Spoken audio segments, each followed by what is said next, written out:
This is a true crime discussions channel. We speculate. This is all just speculation. Because it's true crime, it's for mature audiences only. There will be no children allowed, no exceptions. Everything on this channel falls under fair use. Please remember to like, comment, subscribe, and share. It's free. Hello, everybody. I hope you are good on this Saturday. It's good to see you, Toxic, Bad Girl, The Real Me Too, Jackie, Rubber Ramada, Abellis, Bazard, Gary Moon, good to see you. Gray Moon, I'm sorry. Rubber Ramada, Serena. I saw that Marilyn, hey Anders, became a member, and I wanted to say thank you for that. I will come pick you up in just a second. Hey, Abellis. I was worried about you yesterday, but then I saw you in that chat we're going to talk about. Hey, Meemaw Sandy, good to see you. Indie Girl, I don't know if I said you yet, love. Darla Ann, good to see you. Jenny Jen, Bad Girl, good to see y'all. Queen Olive Ruth Ann, Rachel, good to see you. Good to see you, everybody. Marilyn McCrae became a member at some point, so I will come and pick her up. Hold on just a minute.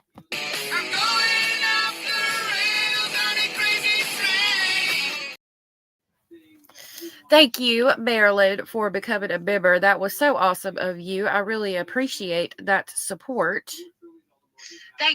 Sorry about that. So last night I was perusing these YouTube streets, and I strolled in to, hold on.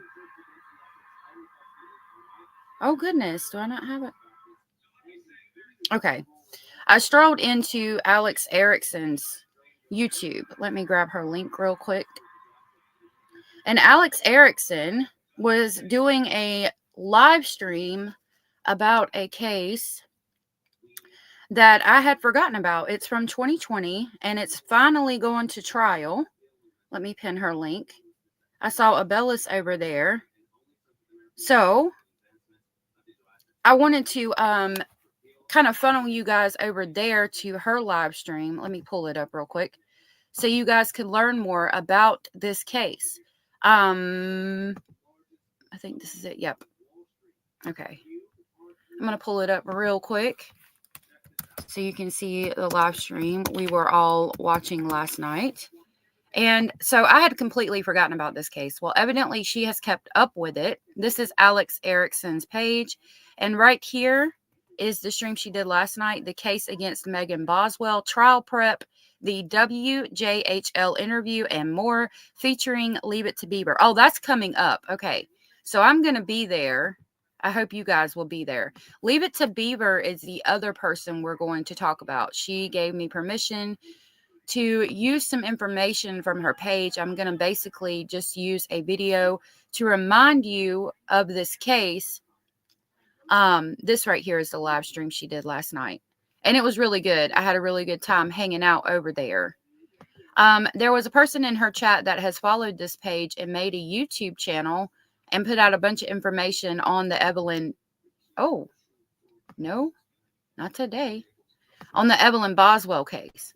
So I asked her if I could use one of her videos, and she gave me permission. So we're going to watch this video and talk about it so I can remind you guys of this case and kind of brush you up on it. And I'll grab her link and pin it at the top now since we're talking about her. Please also give her a like and subscribe. If I remember correctly, this child was found, in the, like a storage kind of thing outside of her parents' house. The mother lied repeatedly, and we're going to learn more about that.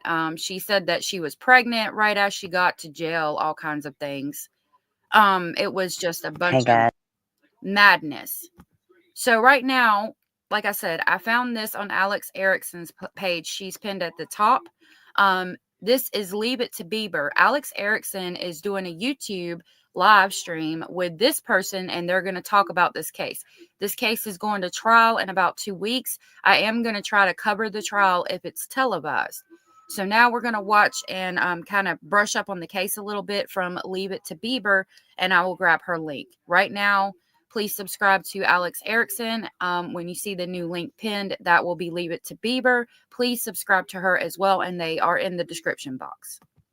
As my name is Beaver, and we are going to be looking at this beautiful baby, Miss Evelyn Mae Boswell. This particular case just really, it just took over my heart. This precious baby. I was very much and still am invested in this investigation. But let's just take a deep dive. Evelyn Mae Boswell was born November 21st, 2018 to Megan Boswell and Ethan Perry. Megan was 18 at the time of the baby's disappearance, and Ethan 20, and he is stationed in Louisiana. Both are from Sullivan County. There's not a whole lot about their relationship from the baby's age and the lack of information. I don't assume they were together super long, but there was a time where Megan and Evelyn traveled to Texas to visit him briefly. Okay, now I've just switched out the links. This is Leave It to Beaver. I saw some of you coming in. Hey, Tony and Janet and Thomas. It's good to see y'all. Mayla's mom, thank you all for being here. Emma, hello, Emma. Emma O'Brien. Yeah, so there, like I said, on this case, it's going to trial in about 2 weeks, and as long as they televise the trial, we will cover it. I'm going to speed her up just a smidge. Her link is pinned at the top of the comment section. Please give her a like and subscribe. And like I said, we discussed the case at length last night in Alex Ericson's chat. So she pulled up news articles and a bunch of new information relevant to right now. This video is from about 4 years ago. She said she's going to continue to work on her YouTube channel and start doing some more things on Leave It to Beavers. But Alex Ericson put out a lot of information about this last night. So again, please go subscribe to her. Both links are in the description box. Before he went to Louisiana. Oh, let me turn on. In fact, in an interview we're going to watch a little bit of, she actually states the baby slept a full 24 hours. But that's nor here nor there.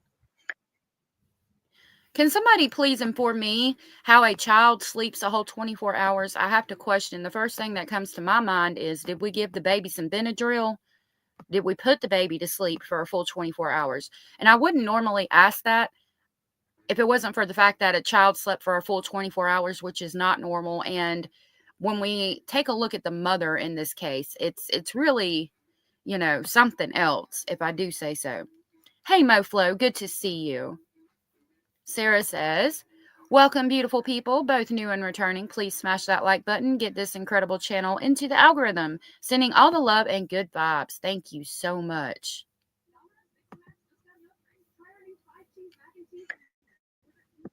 Evelyn was reported missing on February 18th by her grandfather, Tommy Sr., which is Megan Boswell's father. He originally called DCS because that is where Megan said the baby was. In addition to saying that she was with DCS, she also said that the baby was with her father, Ethan Perry, and she had also... Now, I don't know if you remember this beautiful face right here, but this is Megan Boswell. So, again, I just want to say thank you to Alex Ericson, because I strolled into her chat last night, and I had no idea that this case, like, I didn't even remember this case until she brought it up. So, all the props go to her, and thank you for reminding us of this case. So, again, please subscribe to her. And again, this is Leave It to Beaver. Special thank you to her for putting this information out in an organized manner so we can touch up on it. Also told other people that the baby was with her mother, Angela Boswell. No one had been able to confirm a sighting. And actually, the sheriff says one witness outside of the family says the baby was last seen December 11th, 2019. The Amber Alert went out on February 18th. February 20th, Hunter Wood, he is ex-boyfriend of Megan Boswell. Let's check him out and see what he has to say. The search of this 15-month-old child. This character is something else. He is just he seems like the scum of the earth as well. Many people are telling me that they are being attacked on social media due to their involvement with the family. And I spoke with one man who says he has nothing to do with the disappearance of 15-month-old Evelyn Boswell. I've never seen the baby in my life. Hunter Wood says he briefly dated Evelyn's mother, Megan Boswell. She applied for a job at my restaurant, Hunter T's Chicken Shack, and it wasn't like a relationship. It was an on and off going, you know what I'm saying, type deal. It wasn't like all out, like, you know, relationship. He says So basically, he hired an employee and decided to sleep with her. I wonder how many other employees he hired and decided to sleep with. Like, using his position as a manager and owner of this chicken shack to basically bang girls, which is absolutely disgusting and deplorable in my opinion. And the rumor was that he told her he didn't want to be with anybody with children. Now, if I had to guess, it was just an excuse because I think he just wanted to smash to begin with and basically roll out. But if I remember correctly, which I haven't brushed up on this case since it happened, she took the life of her child because she wanted to be with this man that didn't want children. And it appears that the man just wanted to smash and roll out and came up with an excuse that he didn't want children to basically roll out without saying that I just wanted to smash. Says he's known Megan Boswell for about 2 months and never saw baby Evelyn. All I've seen is pictures of her. I have no relationship with that child whatsoever. He says he's received threats over the internet, causing him to shut down his restaurant's Facebook page. To my knowledge, the entire time that I've known Maggie, I've never seen the baby, of course, but as well as the baby has been with the father, you know, back from military leave. And that is all that I've known about the child. He wants the focus to be on finding the child and not on him and his business. There's been a bunch of stuff said about, you know what I'm saying, my restaurant, Hunter T's Chicken Shack, things negative towards, you know what I'm saying, to try to, you know. I mean, you want the focus to be on finding the child simply because it's affecting your business, not because you want the child found, in my opinion. You piece of dirt. Away the main key factor of us just trying to operate. I've never met the father in my life as well. To my knowledge, the entire time that I've known Maggie, I've never seen the baby, of course, but as well as the baby has been with the father, you know, back from military leave. And that is all that I've known about the child, you know, never seen it, never seen her or anything of that matter. Never seen it. Never seen it. The child, it. Never seen it. Disgrace. Mm-hmm. Hey, Beth. Hey. It looks like I did do the poll in reference to what the information you found. So we'll probably talk about that next. I have heavily redacted what we can go over. We're going to try. Hopefully we don't get in trouble. Right. Yeah. It's a lot. Yeah. To say the least. Are you going to be around for a while? Because if you are, I'll do it at the end so that if I do get in trouble, I can just cut the end off. Yeah, I should be on. If not, like at a certain portion of the panel, I can come back. Okay. Yeah. I don't plan on being on for a long time today. All right. Okay. We'll figure it out. But I was gonna say, I do remember this case. Well, he's atrocious in my. Yeah, I was gonna say I do remember it. It was discussed on the Law and Order Network. I want to say the last time I saw, probably last year. But I've always knew the mom was involved in the unfortunate deletion of this child. Yeah. I had forgotten about it for a while. I think she just got hit with another charge. Like, I think that 4 years later, they finally hit her with first. It was either premeditated, because I thought it was premeditated, but it might have been first degree. They talk about it in Alex Ericson's live from last night. Yeah. Have you followed this case? Hey, Carolina. It's not per se like I said. It was really like the Law and Order Network, because it was, I think, another situation going on for another.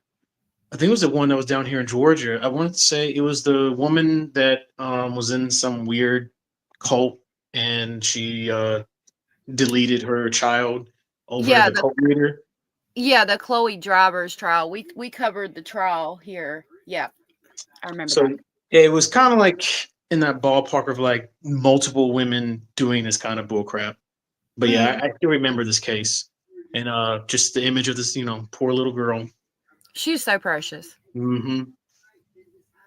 Sad. My opinion.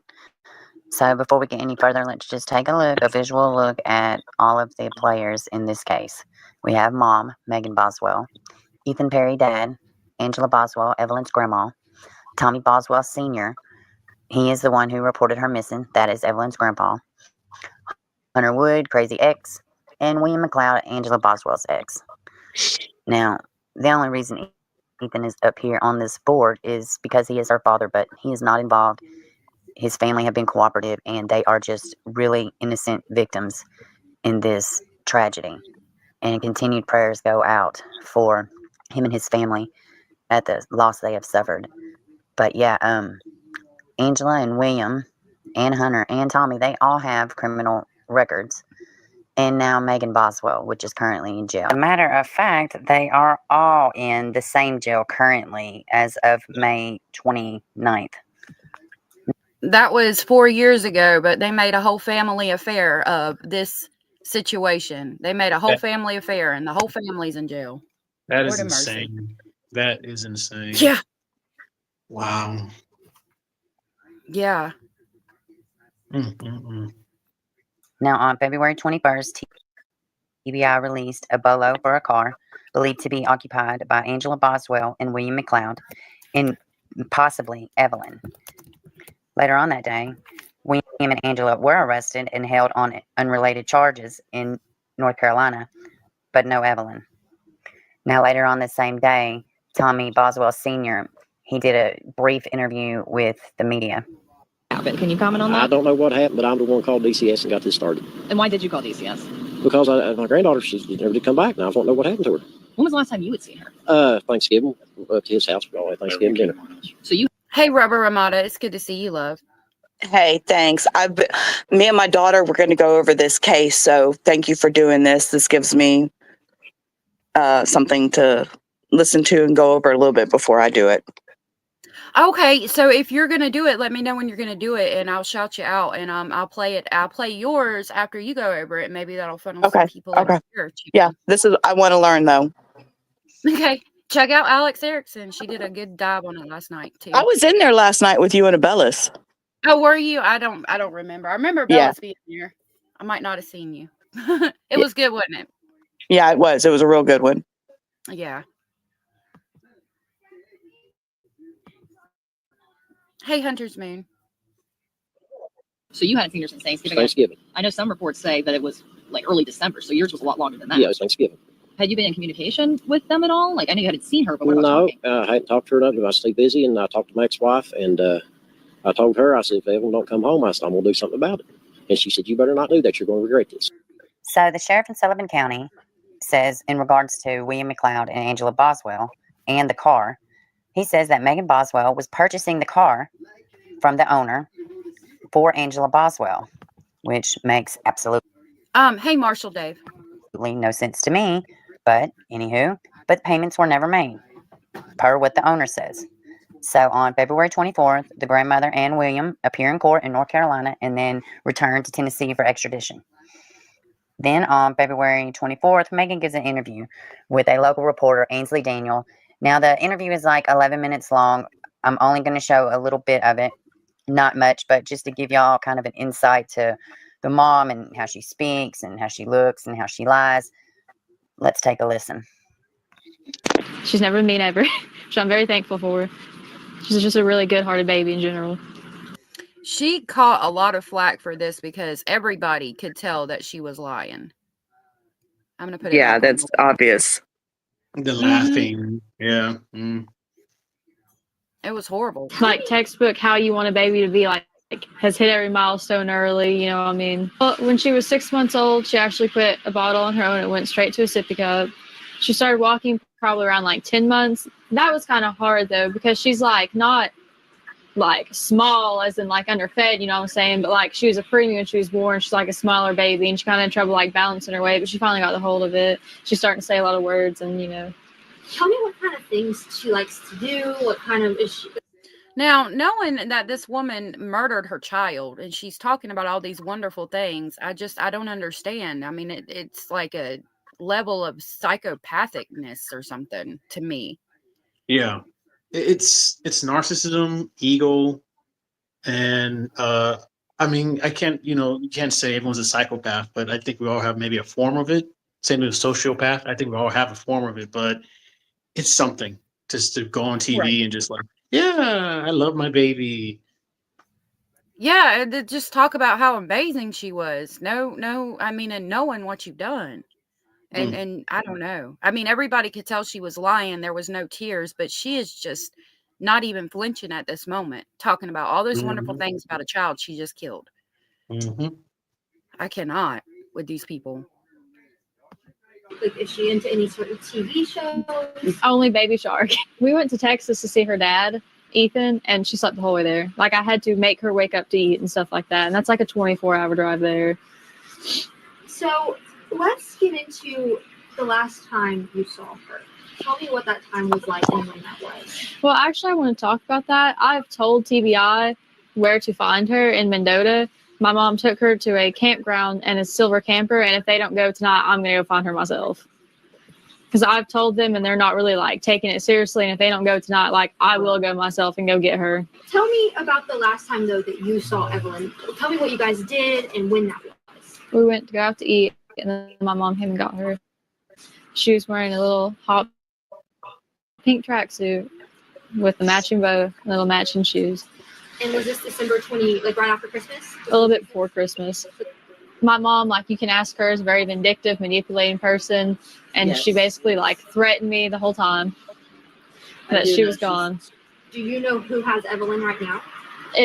She dropped her off somewhere in Mendota at a silver camper. But my mom would always say the person, It not looks like it might be a little glitchy, and my chat is not wanting to load. Sarah Lee, thank you for becoming a member. I'm sorry I didn't see that. I saw it on my phone when I checked. But I was trying to close out of some things on my computer so it wouldn't be jumpy or glitchy. I don't know why it's doing that. But thank you for that. I really appreciate that. I'll come pick you up if you want to ride the crazy train.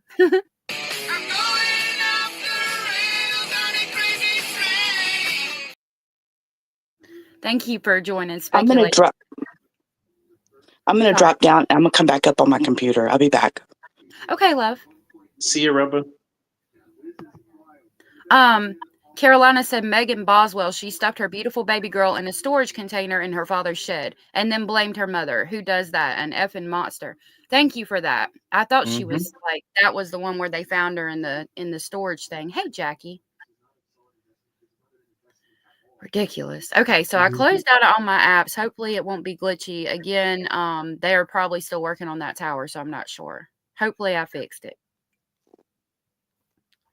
So her behavior doesn't always equate with guilt. That's true, not everybody, but it's there's definitely some things you can pick up with on this interview. Hey, Chaz, and Toxic said that. There's definitely some contextual clues you can pick up on.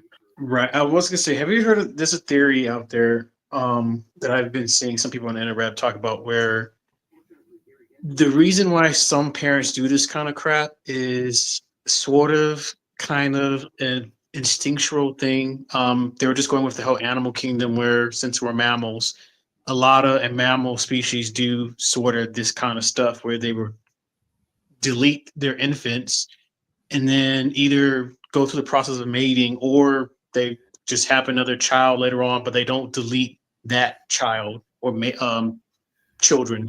So I always kind of thought about maybe that, that could be like a big explanation for it, but it could be something that since we're mammals, that maybe some parents do this kind of crap because the numbers are not like high, but it happens like year after year after year. So you think that some people are born with an instinct to do this and they act on it, and it's just a small section of the human race, or are you saying everybody's born with it, but some people choose to act on it? I go with the route like the first one where it's some people. Because I mean, if you just look at it, seems like throughout history, this has been going on for the documented cases for like hundreds, if not thousands of years. So this does seem to be something, not justifying it, of course, but right. Something going on where a small population of human parents will murder their children for just absolutely for anything. In this case, her case seems very typical with female related child killings. where they're trying to get with another male and then have a relationship with them and maybe have their children as well. Right. Basically start over. Yeah. Mhm.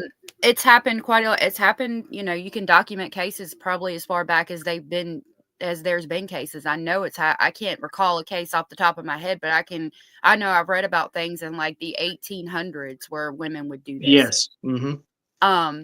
I do agree with that. I think there's just something that's just a little off with some people. And I was looking into a case that I FOIA'd the information on before, because it was it's like the worst case in Albuquerque, New Mexico.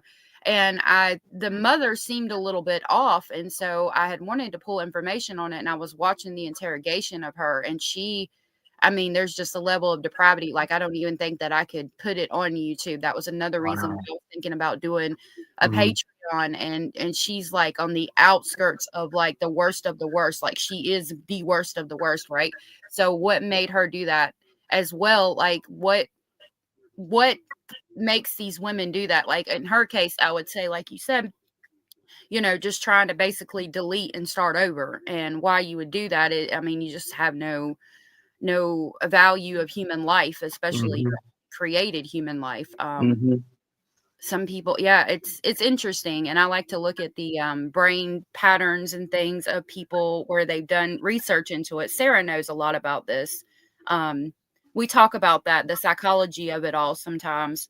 It's interesting. You look If she into can come on, I would definitely like to hear more her take of what that could be, because I do believe it. Like I said, I think it's a psychological, but probably some sort of back in our instincts in the past sort of thing. Like maybe, people used to do it a lot. And, in our day and age, it's looked definitely down, frowned upon, but for whatever reason, people still do it. It is weird because, it's not socially acceptable. You're going to go to jail. Like, what, number one, what makes them think they're not going to get caught? And number two, why would the thought even cross your mind? Like, I'll never get that. And there's got to be some kind of correlation. There's been articles, and psychologists who have dug into that. I would love to talk about that kind of stuff one day in a live stream, like what psychologists have found out about these people that do these things. Yeah, definitely. I would definitely love to be on that panel and check it out too. Yeah. Yeah, we'll have to do that sometime. I'll have to get with Sarah and see when she can come up and do it. Carolina said, yes, she was seeing a new dude. Her beautiful daughter was getting all the attention, and seems like Megan was the center of attention before her baby girl. Yeah. Yep. There's Sarah. Hey, Sarah. Oh, yeah, I'll drop the link. Let me play the video, and I'll grab the link and drop it for you real quick. Like people, plural. So there is a person that has her in Mendota. So that was on February 24th.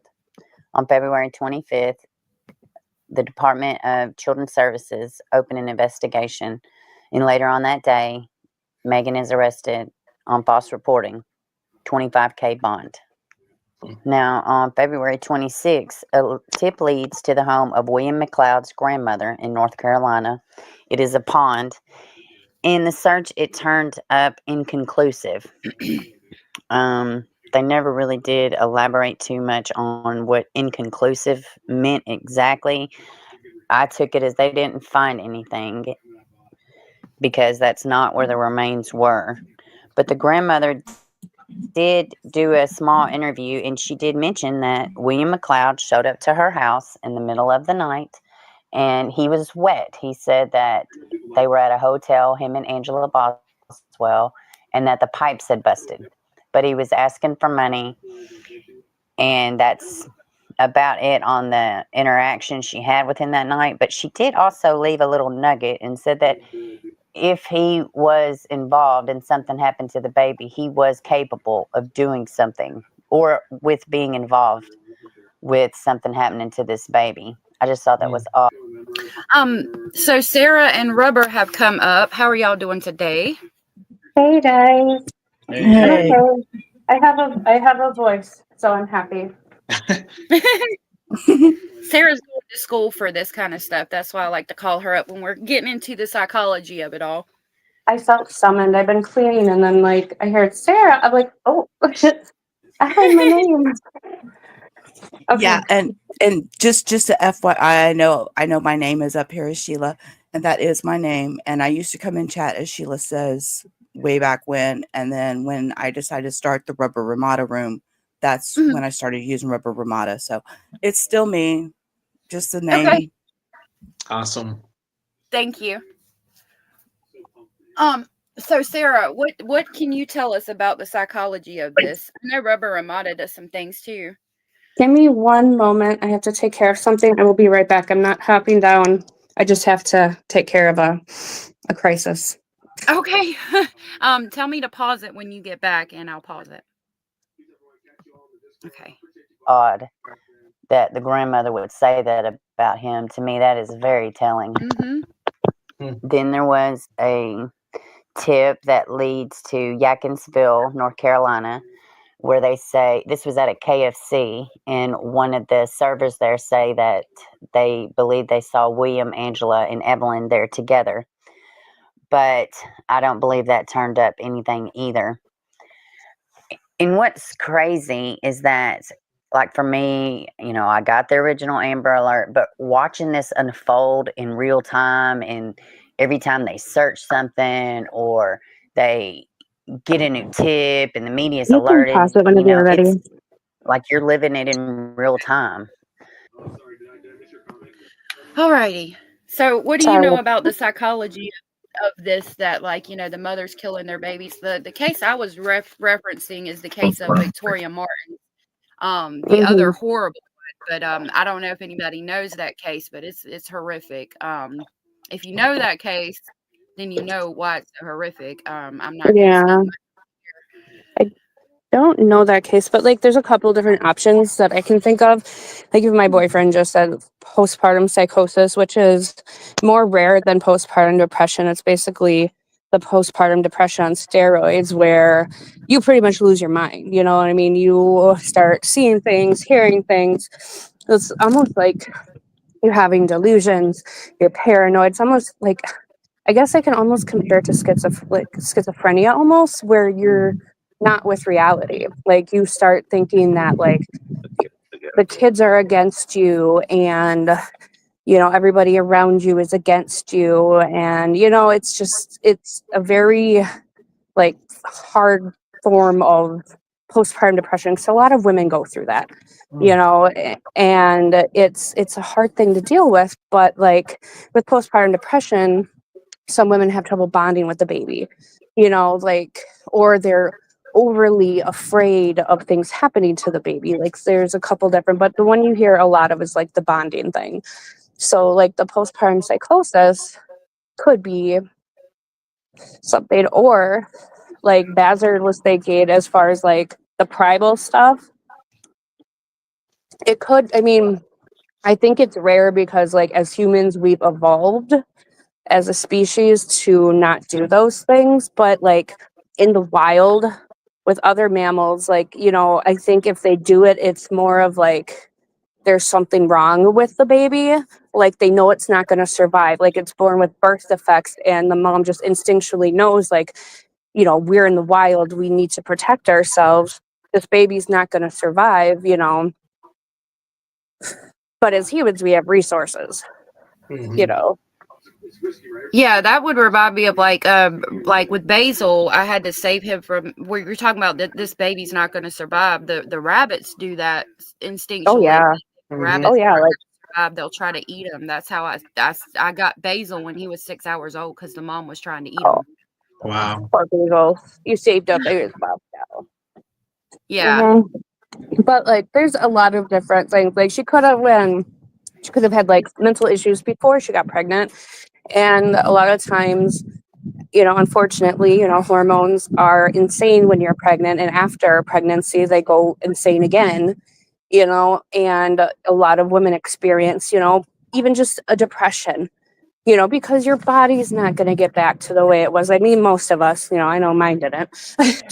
some pop right back to normal, but you know, there's just like all different things that as new moms you let drag on you, and it's natural. But a lot of times your doctor we'll go over that with you, what to look for. And I'm thinking, like, this girl was only 18. Mm-hmm. She was very mature. And it's like, babies having babies, you know, I mean, a lot of people do it and they do great with it. You know, they do what they're supposed to do. They grow up and they take responsibility. And luckily, some people have family to help them, and that's great.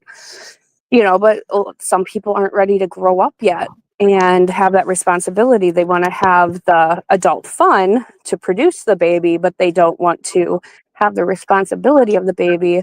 And they get pregnant, and they might come from a religious family where they're like, no, you can't, you know, go and get that procedure done, or, you know, are just against it.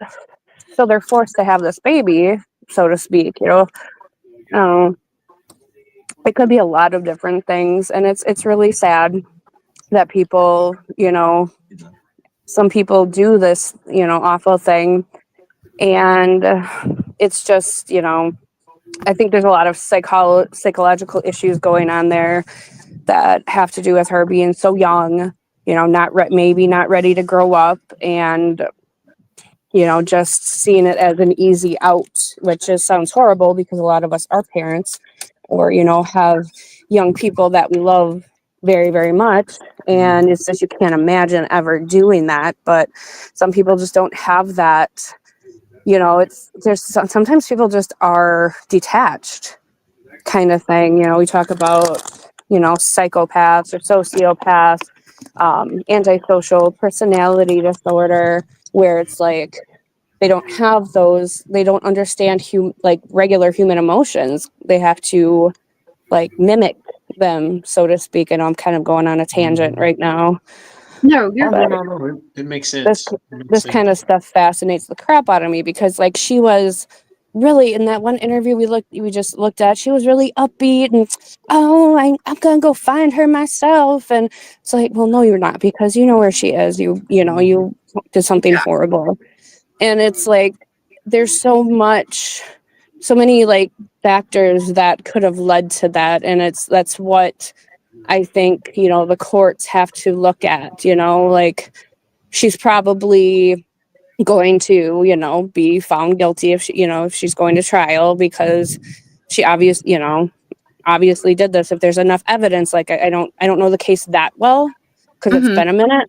But if there's enough evidence, yeah, she's going to get convicted. But it's like, it's going to determine on like how long, you know, the penalties on the circumstances, like with her mental health, because she's probably going to try to claim postpartum depression. She's probably going to, you know, any lawyer is going to direct her to do that, you know, say it was postpartum, say it was mental health related, so you get less of a sentence, you know.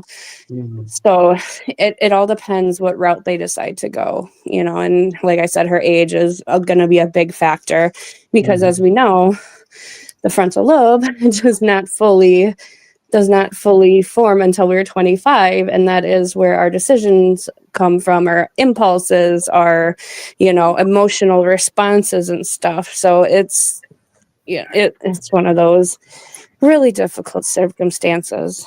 Yeah. So, Carolina pointed out a question that I have, and it goes back, I mean, again, to the Chloe Driver's case, because it's kind of correlated, like Bazard was saying earlier. Carolina said the baby was 15 months old, so Megan was still suffering from postpartum depression, or are you referencing in general? Just curious. I mean, postpartum depression can last a long time if they don't get it treated. I don't know the exact, I'd have to look up the statistics on like the average length of it. But if a person isn't treated for postpartum depression, it can last. Like it doesn't necessarily technically, like, it kind of evolves into other mental health issues if they don't get it handled. Like our mental health, if we don't take care of it, it gets worse. Like if we're going through something, you know, that's just eating at us, it's going to get worse, and it's going to turn into other things. You know, like people with trauma, they have, you know, with the whole thing with the personality disorders, and they have trauma because it's untreated trauma, and the personality disorders just blossom from this untreated trauma that wasn't handled. And a lot of us, you know, unfortunately, we were raised differently to where, you know, you just kind of put up and shut up with the mental health issues and they just live inside you. So, you know, it's just, sorry, kiddo. You're good. Google says postpartum depression can last for months or even years if left untreated, with some studies showing symptoms persisting in up to 25% of women for 3 years after giving birth. Early assessment and treatment are crucial to manage the condition effectively. Oh, yeah, absolutely. Like my first, I know a lot of you ladies who have had babies probably remember hopefully if you had a good OBGYN, one of your first visits after you had the baby, at least within the first few months, they asked how you were feeling emotionally. You know, my doctor was very adamant with that, and she knew I was struggling, so she sent me to a specialist, like a psychiatrist that specially deals with postpartum issues. So those kind of thankfully, you know, I got the help I needed, but not everybody does. Not everybody can. Not everybody has the resources. Some people are just like, you know what, I'm going to be fine. It's just the baby blues. And, you know, I just want to like put out there, you know, if you are, you know, anybody in general, but especially if you're a new mom and you're feeling not yourself, not right, it is so important to at least talk to somebody. Talk to your general practitioner, talk to your OBGYN, if you can get into therapy, because it's a totally natural thing because your body went through such crazy changes. And even as we go through life, sorry guys, even as we go through life, our bodies go through changes. JJ. I can't hit that mute button fast enough. I apologize. I'm going to hop down. Okay. It's really good. Really, really good to hear from you. Yeah, thank you for your input. She's excited that mommy's on with Basil's mommy, so. Oh, I'll have to talk to her sometime. Yeah, maybe on Discord or something when you're not on live stream. Yeah. That would make her day. Okay, well, I'm gonna hop down and do some more cleaning and momming, and thank you for having me up. I appreciate the conversation. Yeah, thank you. All right, bye guys. I'll be in chat. I don't know. Real quick, Mayla's mom pointed out something interesting. She said, okay, but every time it's a mother with a baby, we go straight to mental health. So are men that do it just evil? Society does not give excuses for men. And she said, I don't mean like directed at the panel. And I find that interesting because it is like, as a society, we think, okay, well, you had the baby inside your womb for 9 months. You felt the first movement, you know, you gave birth to the child. So as a mother, you should be more emotionally bonded with your child for that reason. Why is it different than men? Like, you know, why as a society, that's what we think, right? But the man should be emotionally bonded with the child as well. So unless it's a pretty prevalent mental illness, we do look at it like that. And as a society, maybe we should change that. I was going to ask Sarah that too, because I saw that, but I would say probably for just as a male perspective, it could be, you know, with most 21st century men, especially I'm a 90s, you know, kid. I grew up in an era where we couldn't exactly show our emotions, or if we had mental health issues, it was just, oh, that's something you can get taken care of as time goes on. You don't worry about it. So I think in certain aspects with men, I do believe it's mental health, but like you were saying, society has it to where it's like, well, men with mental health can just work it on their own without going seeing a doctor or something like that. You know, right? Boys or men don't cry, that sort of stuff. Yeah. But yeah, I was gonna say, I think there, and I was gonna ask Sarah, I do believe there probably is a difference to a degree when the fathers that do this kind of stuff, because there's tons of cases like this we see with fathers, you know, delete their whole entire families or at least certain children. And I personally think it's a mix of what Sarah was saying. I think it's probably mental illness, some sort of depression, but then it's also that I think the same thing. Men, well, especially male mammals or male creatures on this planet in general, kill or cannibalize whatever other their own mates or their own babies or other animals' babies, and then continue the process of mating. So it could be in that example too. I would say in the animal kingdom, that would be a dominance thing. especially if you looked at the correlation of like if the baby that, like, let's take alligators for example. If Oh yeah. there's a male alligator that's dominating the pack and then a female has babies by another male alligator, would it be more prevalent that the dominant male alligator is killing babies from that woman because it came from another male, or would it be, just babies in general, even if they came from them? As far as the animal kingdom goes, that would be the question I would ask for that. But in society, when you just brought up, deleting the whole family and children, the first thing that came to my mind was stress related. Okay, did the man recently lose a job? Is he in financial straits? It's not. It's more of a stress thing than a mental health thing. And again, I question why. Like, why does it have to be like a stress related thing instead of a mental health thing? Again, like you were saying. It could be multiple factors, but it is. I do agree. It does seem interesting that society views both type of crime, well, the same crime, but between whatever sex, it's like viewed differently. Yeah. And that girl had brought up a good comment. She said communication's a key. Some teens don't feel like they can talk and be honest with their parents. Thank you, Mommy, for giving me your ear, no matter how hard it was. Exactly, because I feel the same way. Communication's a big key. Right. And then taking this case into example, mom is with boyfriends and in and out of jail. That would be, a hard position to be in as a child, trying to communicate with that parent when they're in and out of jail and doing all this other craziness. Hey, always LB said, I think that is a huge mistake that moms and dads make with their boys. Never tell your child boys don't cry. They will struggle on how to show their feelings, in my opinion. Right. Yeah. Exactly. Yeah. I had to learn it the hard way, but I do appreciate with my grandfather. He was like my second dad, and I appreciate all the things that he taught me. And I really do try my best as a young man or whoever. I just try to give my best advice to them as well. Yeah, and I'm really glad that you had that person, you had your grandfather in your life. And I do think it's becoming more socially acceptable for men to show their feelings now, but it's still hard for us. I mean, even me growing up in the 90s, I had issues, and it was still a, well, we don't do that in our family. You need to kind of deal with it. And so I turned gothic and listened to rock music, but it's not that easy for people. And I'm glad it's more socially acceptable that if your child needs help and they come to you and say they need help, a lot of times the parents will get the help they need, which is better. Thank God. And then Mayla's mom said psychopathy only affects like 1.2% of the population.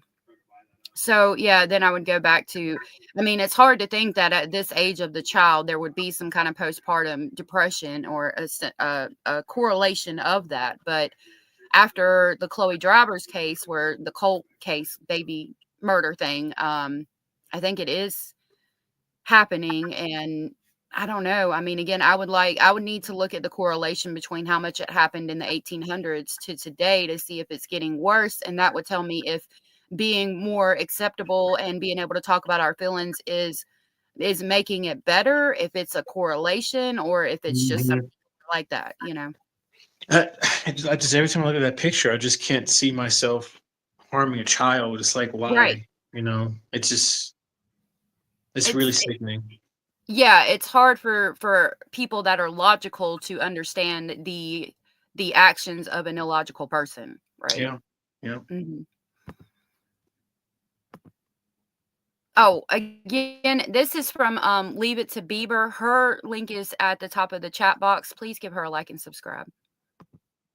This poor baby. This just so many twists and turns to this case. Another search leads to a trailer park, which is owned by Megan Boswell's brother. Megan used to reside in this trailer that they searched. Now, it appears that they pulled out a pillow and something else, and this was from the underpinning from up underneath the trailer, and they dug a hole. And there's pictures provided. Now, I don't know just yet how any of this ties into the investigation, because the investigation is now sealed.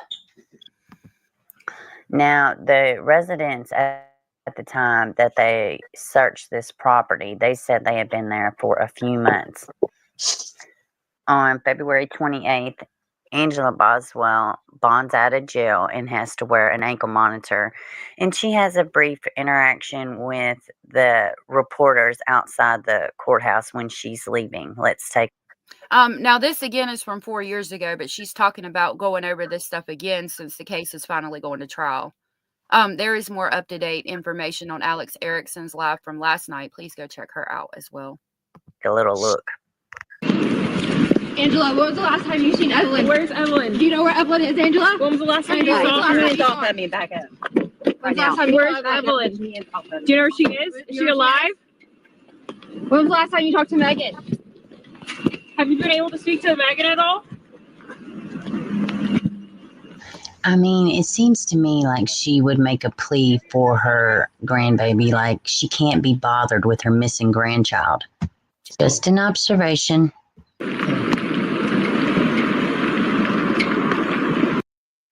Well, she's warm and fuzzy, huh?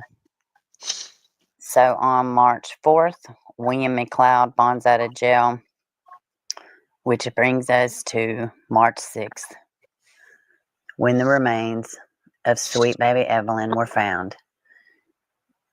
I don't know, maybe 100 feet from Tommy Boswell Sr.'s house, in a shed with her toys, in the exact same thing that Megan said that she went missing in, is what she was found in. And honestly, I was in shock. I could not believe that the remains were right there, in essence, at this 500 block of Muddy Creek in Sullivan County, Tennessee, where it all started. This is where she's been presumably the whole time. I know that the officers had searched there. I know there had been police presence. I just couldn't believe that she would. Look at that baby.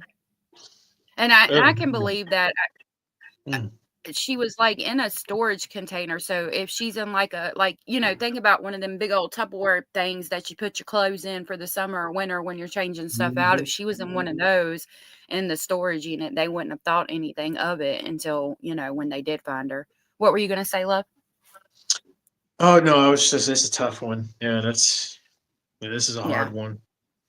Yeah, absolutely. I love Bazard's commentary. Having a man in the true crime community is very refreshing. Yeah, I think. Well, I'm glad that I was on. Oh my God, I was just on his panel, and I know some people saw me chatting.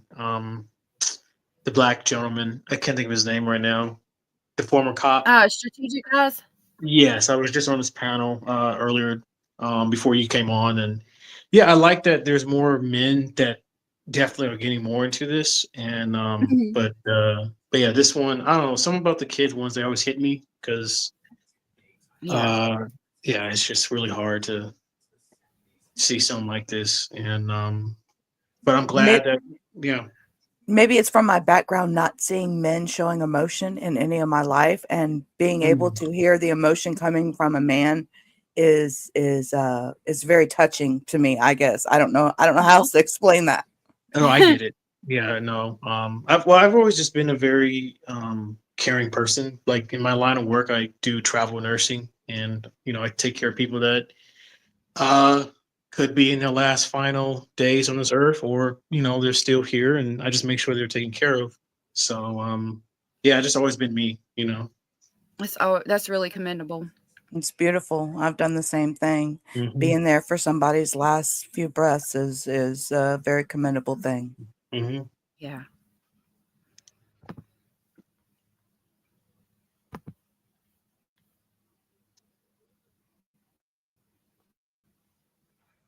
It was a huge outcry from the community. It's just awful. Now on March 9th, the judge increases the bond of Megan Boswell to $150,000. Now that is on her false reporting charges. Well, one charge at the time of March 9th. I was going to say before I started playing the video, I know a lot of people appreciate what you do, and I appreciate you being there for people. I think a lot of nurses don't get the appreciation they need. There's this one really funny one. I think he does stand-up comedy now, but I love his videos. And he played this one song about this man with dementia, or this one short, and it played a song, and the song was like, you know, I'm gonna beat you up basically. And he had the thing that holds the bags of the IV fluid, fighting this invisible person in the corner for this man that had dementia. And I just thought it was really sweet. A lot of people, that's a hard thing to deal with, and I don't think the nurses get, you know, the credit, because there's doctors, but they come in for like 2 seconds, write something down, and the nurses do everything else. So I know a lot of people appreciate you, and I appreciate you as well. Oh, thank you. Thank you. No, I will send you if I can find it again. I know it was on Twitter, but there was a recent post about this young black lady who, I don't know what state it was, but she was doing dance moves on top of Oh, Oh disabled my God, I men. saw that. Yeah. And I was just commenting on to other people that you know, this is what makes it hard on us, because I right. get it. Yeah, I get a lot of families don't trust the nursing community to a degree because of stuff like this. Right. That's a damn shame. Mhm. Yeah, I appreciate you, and I wish more people did understand the work that goes into that. The thing about not Evelyn Boswell, Megan Boswell here, she's a pathological liar. She started saying she couldn't take a lie detector test because she was pregnant, and the cops come out and basically say, I can tell you from the day before she went into jail, we had 5 pregnant inmates. And I can tell you from the day after she came in jail, we have 5 pregnant inmates. Because, of course, they can't say if she's pregnant or not. But the cops were just so fed up with her at that time that they're just like, look, let me put it this way. I mean, she just lied about everything. So I'm wondering if that's going to play a role in this as well. Yeah, and Andrea Nicole had made a comment. This happened 4 years ago. Yes, it happened 4 years ago, but we're trial prepping, honey, because the trial's coming up and she's going down. Yeah, the trial's happening in 2 weeks. That's why we're talking about it. It may have took 4 years, but justice is coming. Yep. We do. On I March do have 11th, Angela does a updates on the Antioch school shooter, and I have updates on the sheriff who shot the judge that we're going to talk about. We just started with this one because I was in Alex Ericson's stream last night, so I was trying to bring it up again. She did a deep dive on this, and it's really good. And this is from Leave It to Beaver. Her link is pinned at the top. interview with the Bristol Herald Courier, Kingsport, Tennessee, where she says that Megan told her that the child had been placed in foster care months ago and that she was still processing the child being dead. It's surreal, she says. It's something that's still sinking into me. I'm in shock about it. She also says that she had a falling out with her daughter in September, which is the same month that she claims to have seen Evelyn. She says towards the end of December, she had heard that Evelyn was removed from her mother's custody and placed with a foster family. She says that led her to get back in touch with her daughter and try to help. She does not explicitly discuss Evelyn with Megan because she wanted her daughter to bring it up on her own when she was ready, which I feel is a total crock of crap. It wouldn't have happened with me and my child. That's just me. Boswell said that she believed that it was true and that she thought her daughter was just embarrassed about it and didn't want to bring it up. I just believed Maggie, just didn't want to come out and tell me. But on February 17th, Angela says she spoke with the ex-husband and learned Evelyn had been missing. As we know, the following day, there was a Amber Alert issued, and he contacted the Department of Children's Services. I don't know any. Rachel, the father was not in the picture. I think he was in the armed forces and was in another state doing stuff like that. I don't think that I think she stated in the beginning of this that he was not really around, but he is innocent in this and was devastated to hear what had happened.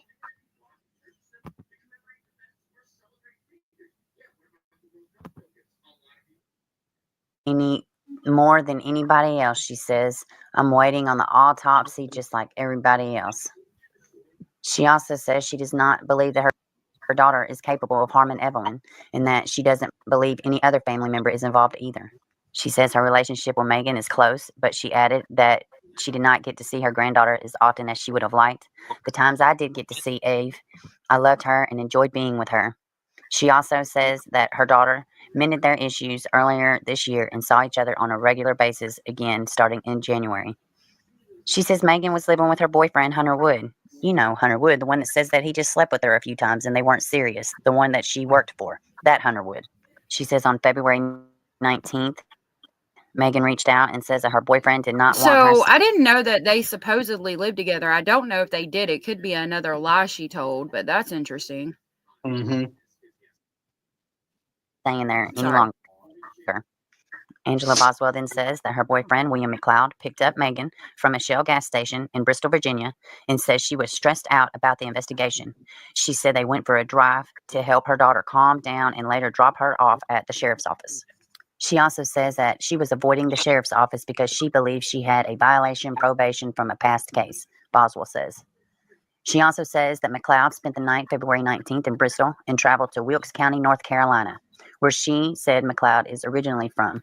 She just needed to clear her head. I didn't know how to react. I was shocked. I was stunned. I was hurting over Eve. I was hurting over Maggie, and everything was rolling in so fast. The couple stayed overnight at a nearby hotel in Wilkesboro and later stopped by McLeod's grandmother's house, where she says she stays in the car, Angela Boswell says. She says February 21st, she had been in touch with Sullivan County Sheriff's Office about returning and then speaking to investigators. Soon after, she said a text from her dad let her know that the BMW she and McLeod were traveling in had become associated with the Amber Alert. She also says earlier February, Hunter Wood drove the BMW over to Kingsport Trailer Park and gave the vehicle to her because she has 2 young kids, ages 3 and 7, and she needed reliable transportation. Now, her father, David Jones, says Hunter sat right there in that chair, and he pointed at a red sofa. He told me and my wife, I'm giving Angela the car so she'll have something if the kids ever need to go to the doctor. This is interesting. I wasn't aware of all this. So it sounds like he might have been more involved with her than he likes to lead on. Angela says. I didn't mean to play it if you wanted to talk. We're going to watch the end of this, and then we're going to talk about the victim of the school shooting most recently and what I've got on that. What Bazard sent me. Bazard sent me a lot of information on that. So we're going to talk about that in just a minute. She was under the impression that the car was a gift and that the titles would be transferred to her. Oh no, it's fine. No, I was just gonna say, yeah, it does seem like to me now. This sounds like she wanted to be with the guy. He was like just using her for her body, and in her warped mind, she thought doing that to her daughter would help whatever kind of relationship she thought was going to happen. But then after it didn't happen, now it's like, well, now you're in your disposition now. Yeah. I think the death penalty is on the table. I hope it is. I think I heard last night that it was, and I hope she gets it. Yep. I mean, I do. I'm sorry. Yeah. I cannot with these people. February 20th, the owner of the vehicle reported it stolen.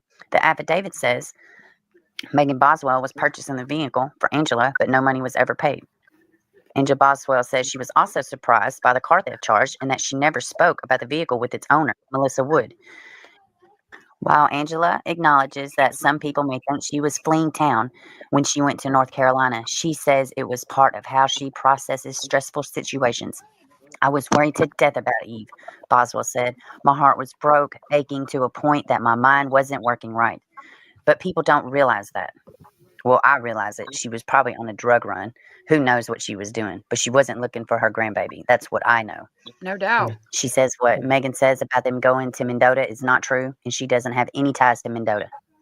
It hurt me, but that's still my child, and I love her. I want people, instead of judging Megan, I'd rather them put her in their prayers and understand that she is a child too, caught up in this, and she loved that baby. So that's what the grandmother has to say.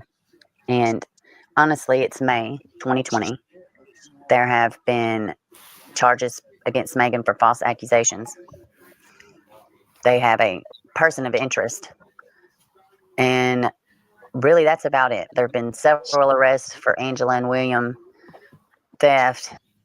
Okay, I'm going to stop this here. Please go check out Leave It to Bieber. She is pinned at the top of the comment section. I do know that there is first-degree murder charge. I think she was just hit with that, and there's a premeditated murder charge. So I don't know if she, I know you were talking about smothered, toxic. I don't, if there's documents or if they can be got, I'm sure Toxic has them or is going to get them. I'll drop her Discord as soon as I can grab it. I would say that it must have been purposeful, the smothering, if they're charging her with premeditated murder. Yep. Okay. Yep. So this is what I have on. I'm going to show you some pictures first. This is the person, trigger warning. Let me get my banner up because this is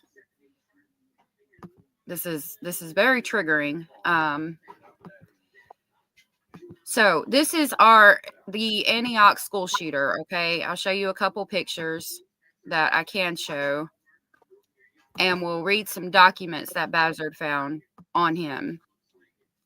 I don't know what this means. I have redacted a lot of it because I just can't. I don't know what that means. Hopefully, it's not. It's an internet related thing. I can go on, but it'll take forever to kind of explain it.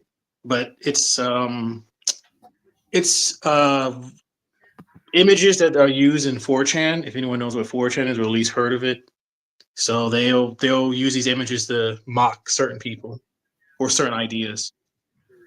Yeah, I know what 4chan is. I've delved into one side of it, but yeah, and some of those look familiar to that. To give you an idea of what this is, yeah, Tennessee documents are hard to get. So is Kentucky and Arkansas, unfortunately. I've redacted the symbol on this hat so you can imagine what that was. Yeah. Yep. This is part of a manifesto. I've redacted words on that, but it basically said the West has fallen, the West has fallen. Billions must die, billions must die. I don't know. You can imagine what that had on it, and I'm going to kind of go quickly past that one.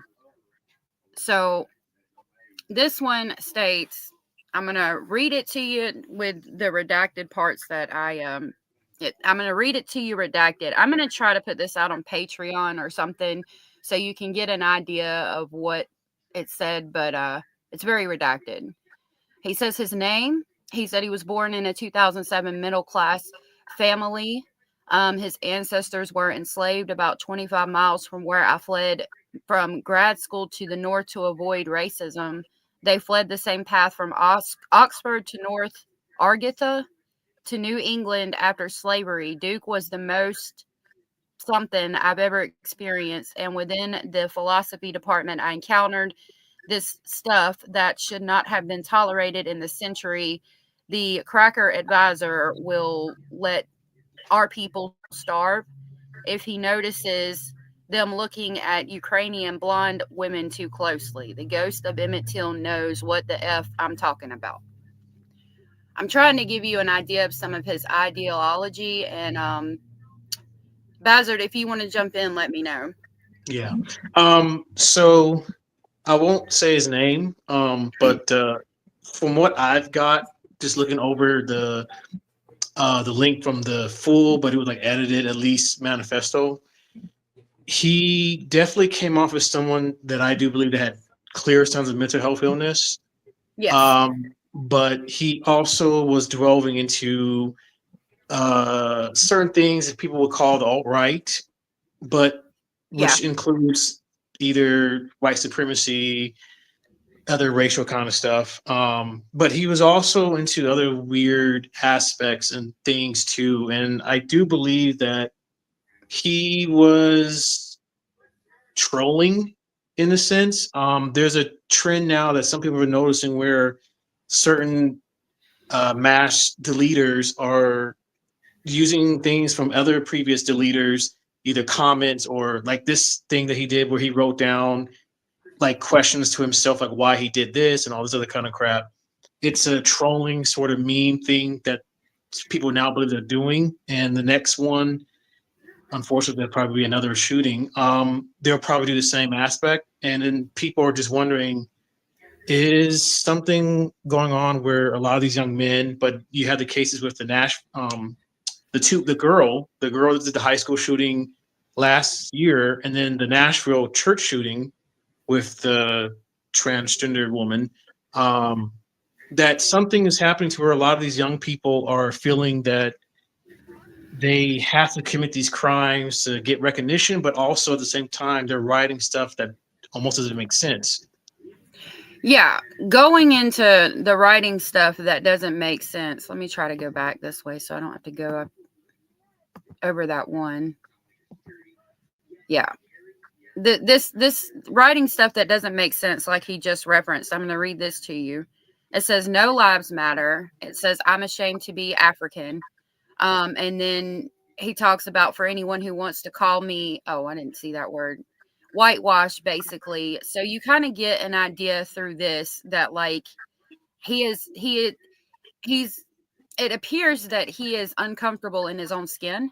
And again, he references his family being Islamic in some of this stuff, and it's just, I don't know if it's an act of teenage rebellion. This one just calls death to all the places, death to everybody everywhere. And again, I have to be very careful with all this. So I'm just going to go to that or something. Basically, what we found out about him, or what Bazard found, and I've read through and redacted, is that he was, for whatever reason, didn't want to, I don't know, like felt like he wasn't comfortable in his own skin. And he talks about everybody dying, like everybody just needs to die. I don't know the trolling aspect of it. Some of this stuff, again, doesn't make sense because it's just weird. A lot of the things he wrote, I thank God that it only went as far as it did. And I do have a lot of sympathy for the people involved in this. I have an article and information on the young lady that was, and we'll talk about that. Do you have any other insights on this? Yeah, I would just say with the trolling aspect, he brought up inspirations of people that he claimed inspire him to do the act. Now some of these people I don't believe, maybe some of you in chat know, but I'll list the ones I can remember because it was so bizarre because I've known these people for a while. He lists off Nick Fuentes, so I'm assuming some people have heard that name or know who he might be. Nick Fuentes is a no, well, he's written and been claimed as a white supremacist, but he is he's Hispanic, and he does say derogatory things, or he'll mention certain things. Let's say he'll question the number of Jewish people that passed away in the Holocaust, but he mentioned him. He mentions Candace Owens, who's on a known conservative Black commentator. He then mentioned Mr. Beast. So if anyone knows who Mr. Beast is, he's a well-known YouTuber. Hassan Piker, who is another well-known Twitch streamer and YouTube streamer. Destiny is another person that some people should maybe know in the chat. He's a big YouTube streamer, political streamer, but he just named all these random people that fall on certain conservative or right-leaning and then progressive / left-leaning perspectives. And a lot of people feel that he is, like I said, these type of killers now, where they'll just use any name just to kind of troll, and then they want the media to say, or people in the media say, okay, well, he named this person that inspired me. This person has said X number of things, so this is the reason why the person committed this crime. But then you also have the other effect of other people who, like I said, are, let's say, left-leaning liberal, progressive individuals, then it's like, well, why would just someone who killed people then mention this person inspired me to kill people? So I think in this particular case, he was a mentally ill young man having some sort of self-hatred issue, but then it was just randomly naming off other weird things. And unfortunately, yeah, he took the life of a really young, beautiful, bright 16-year-old girl. And it's a shame that more people are coming down to the point where they want to commit these kind of acts to get attention or spread whatever kind of sanity they believe they want to spread. Yeah, I don't understand why this is becoming so prevalent right now. Like, you know, with all of these people doing these things to become a martyr. He talked about, like you said, the political things and things that I don't think he really you have to. I don't know if he really understood the grasp of what he was saying and the people he was referencing. It's all very chaotic would be a word I would use. He was very troubled. I wish he would have gotten the help he needed. I thank God it didn't go any further than it did, because from the things he did, it appears that he had planned on it going a lot further than it did. And with him, you know, I do want to talk about this lovely young lady that lost her life, unfortunately. And my heart and my prayers go out to this family of this young girl. Her name is I have it on my page, Jocelyn Corea Escalante. And so we're going to play this news segment talking about her, so that we can keep her in our memory. And I do want to try to focus more on the victim in this case instead of the person who did it. I just wanted to give you guys an idea of his mental state. So I'll go ahead and play this if it will allow me. Hold on just a minute. It has to load like 16 different advertisements. Maybe. Okay, so I'll start to read it while that loads. If I can. Okay. So it says, Nashville, Tennessee, Jocelyn Escalante's aunt says there are no words to express the pain they are going through as a family. But she says she has God to thank for being with them during this difficult time. Jocelyn was only 16 years old and had a whole life ahead of her.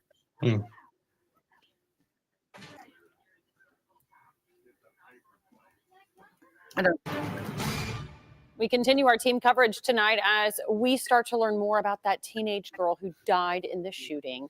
Fox 17 News' Amanda Chin speaking with the family of Jocelyn Correa Escalante. Jocelyne's aunt tells me there are no words to describe the deep pain the family is going through right now, but she says she has God to thank for being with them during this difficult time. Jocelyn.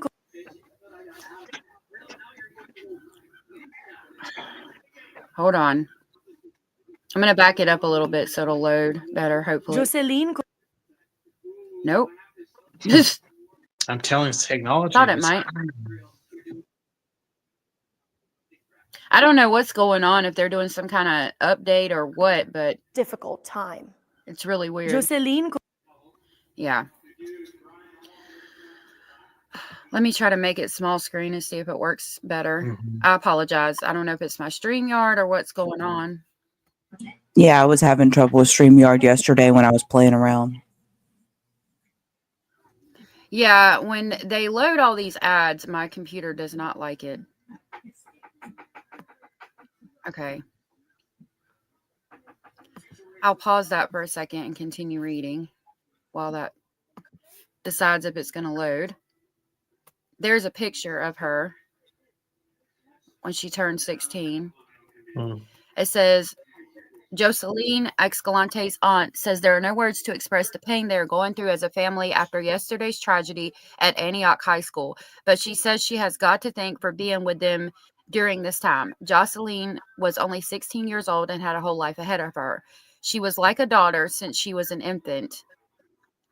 Even with the distance, she was always very close to us. She called us every single day saying, I love you and us too, recalls Eugenia. As you can see, it's trying to be difficult. I'm going to try to play this one more time, and if it doesn't work, I'll have to find it somewhere else. I can probably find it on YouTube. I don't know what is going on.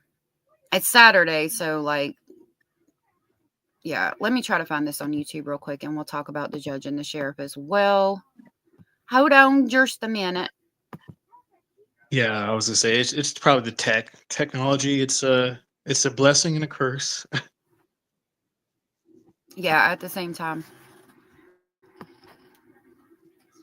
All at the same time. Mm-hmm. I've got my YouTube coming up. Hold on. I'll pull this up so you guys can see. I appreciate you guys sticking with me today through this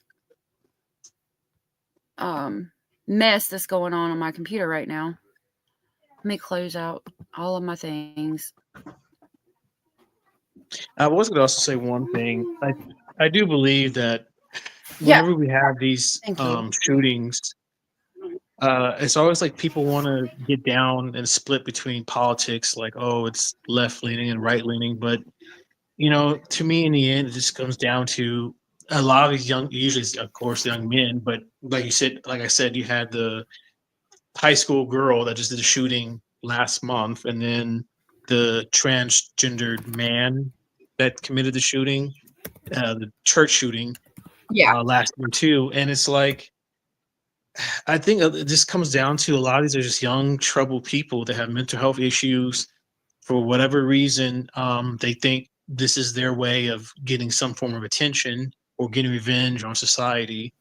And I mean, I'm split with the whole gun right thing. I do believe there needs to be some form of control, but I mean, look in this day and age, you still have people who commit murders either way. You can use a gun or a knife or your hands or a rock, and people are just going to commit violent acts. So I don't know. I really don't know what we can do as society. I mean, I definitely try to help these young people, but I guess the question is how, you know? Yeah. I'm with you on that. I mean, I think that, you know, all of these tragedies happening is very horrible, but, you know, taking away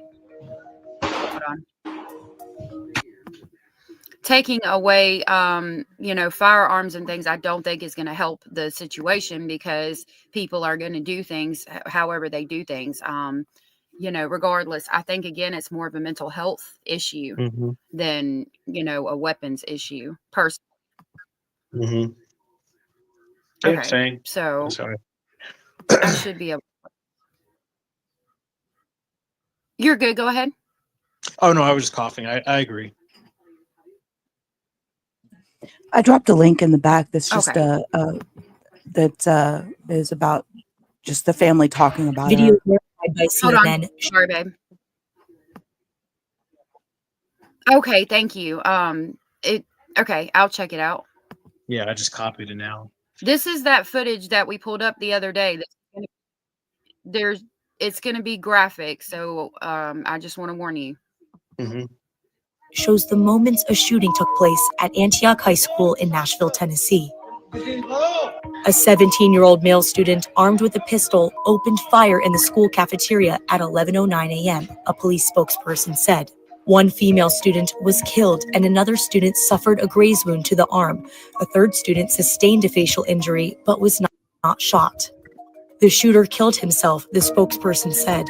The school, which has approximately 2,000 students, went into lockdown and multiple law enforcement agencies responded to the scene. This incident comes less than 2 years after another deadly school shooting at Nashville's Covenant School nearby. So the classroom that I was in, like, it's right by the cafeteria. So we had thought people were like fighting. So people from my classroom, they were going outside and we seen people screaming, running, like we could hear it. Jocelyn Dayana Correa Escalante always knew how much she was loved. Todos los días yo le decía a mi hija, la quiero mucho. That's her dad, Germán Correa, saying in Spanish that every day He reminded her of that special bond, but now Daddy's little girl is gone. No es justo eso. It's not fair, says Herman. Jocelyn was shot and killed while in her high school cafeteria on Wednesday. The family left devastated and in disbelief. Ay, Dios, es mi niña. Oh God, she was my girl, says her aunt Maria Correa as she cries. She continues to describe Jocelyn as a kind and calm teenager. She loved soccer and brought home good grades. But above everything, she loved Herman and her family just as much as they loved her.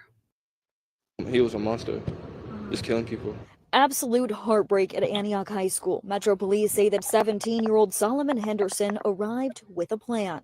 This individual arrived at school on a bus and was actively a student in the school, went into the restroom, I guess, to retrieve his weapon, and then went into the cafeteria. I do know According to from police, one of the Henderson- first press conferences coming out that they said there's not like any metal detectors or anything like that in the school.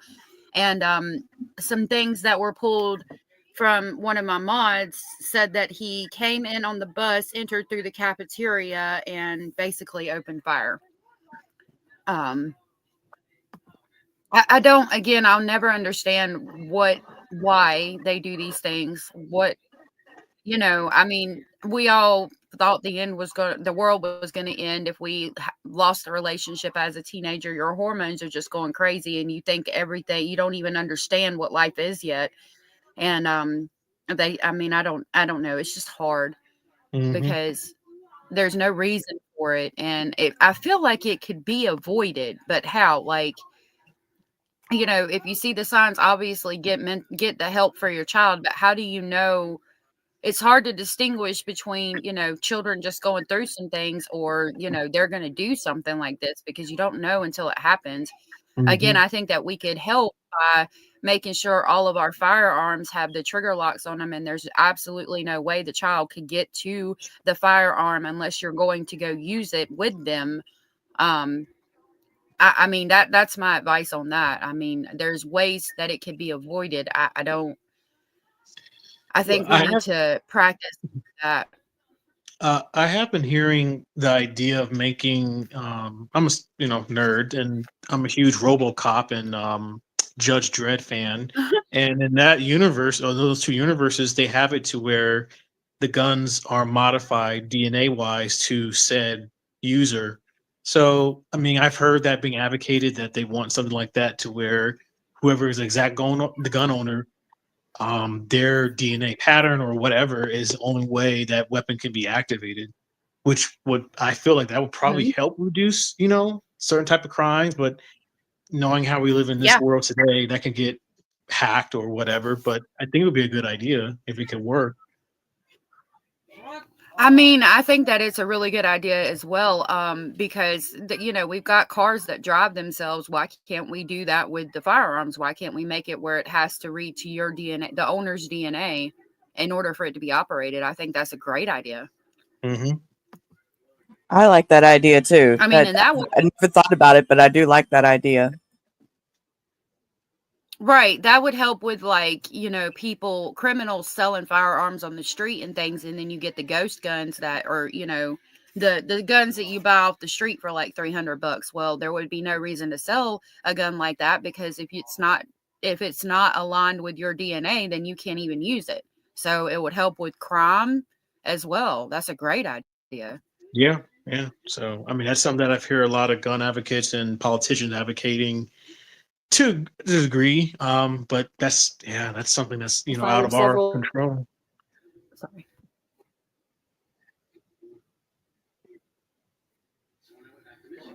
Yeah.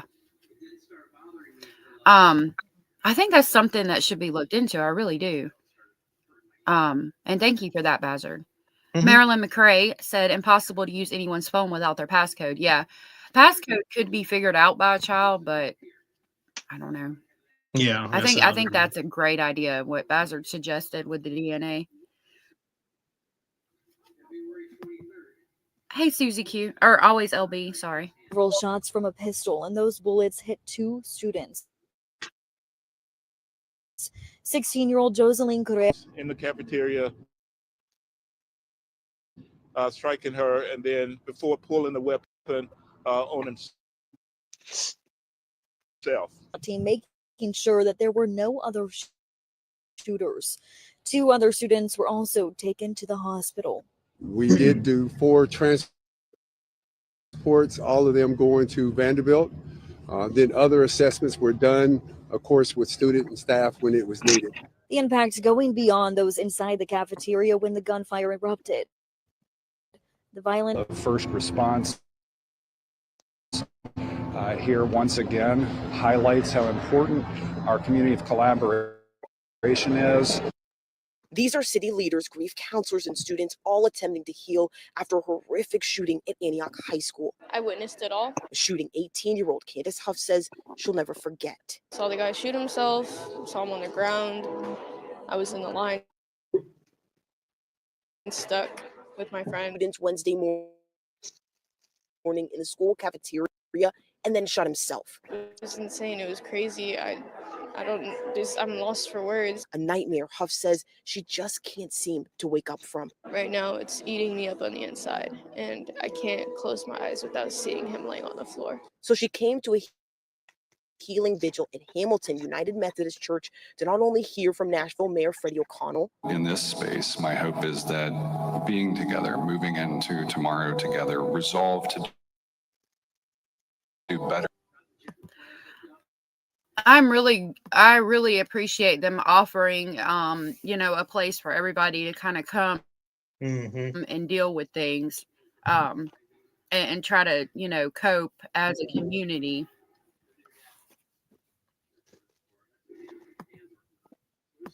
Council member Delisha Porterfield. We're hurting, and it's okay to acknowledge that hurt, but we are strong, and we're going to continue to work together. And Council member Deontay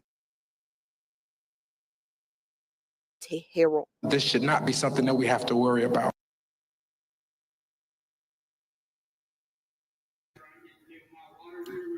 I apologize. I don't know why it's doing this, not wanting to work with me today. Hold on just a minute. I'm going to have to see, because somebody's got to be on the internet. Oh my goodness. Council member Deontay Harrell. This should not be something that we have to worry about. She also came for counseling. I thought I would go throughout high school, not seeing a shooting, let alone witness someone dying, and the way the guy looked at us.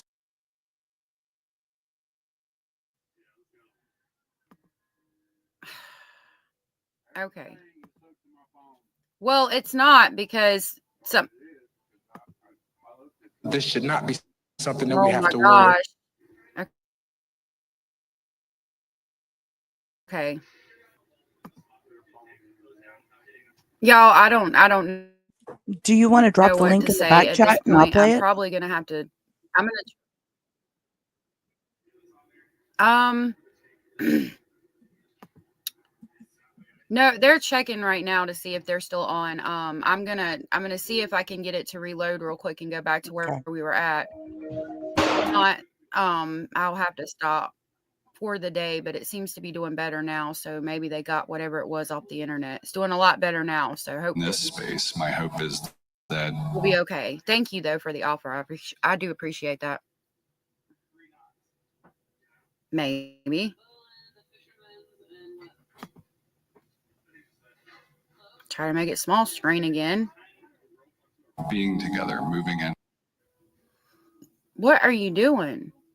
into tomorrow together, resolve to do better together. I hope it helps just a little bit. Council member Delisha Porterfield. We're hurting, and it's okay to acknowledge that hurt, but we are strong, and we're going to continue to work together. And Council member Deontay Harrell. This should not be something that we have to worry about. She also came for counseling. I thought I would go throughout high school, not seeing a shooting, let alone witness someone dying, and the way the guy looked at us before shooting himself, it was crazy. because I didn't know if we were next or if I don't know.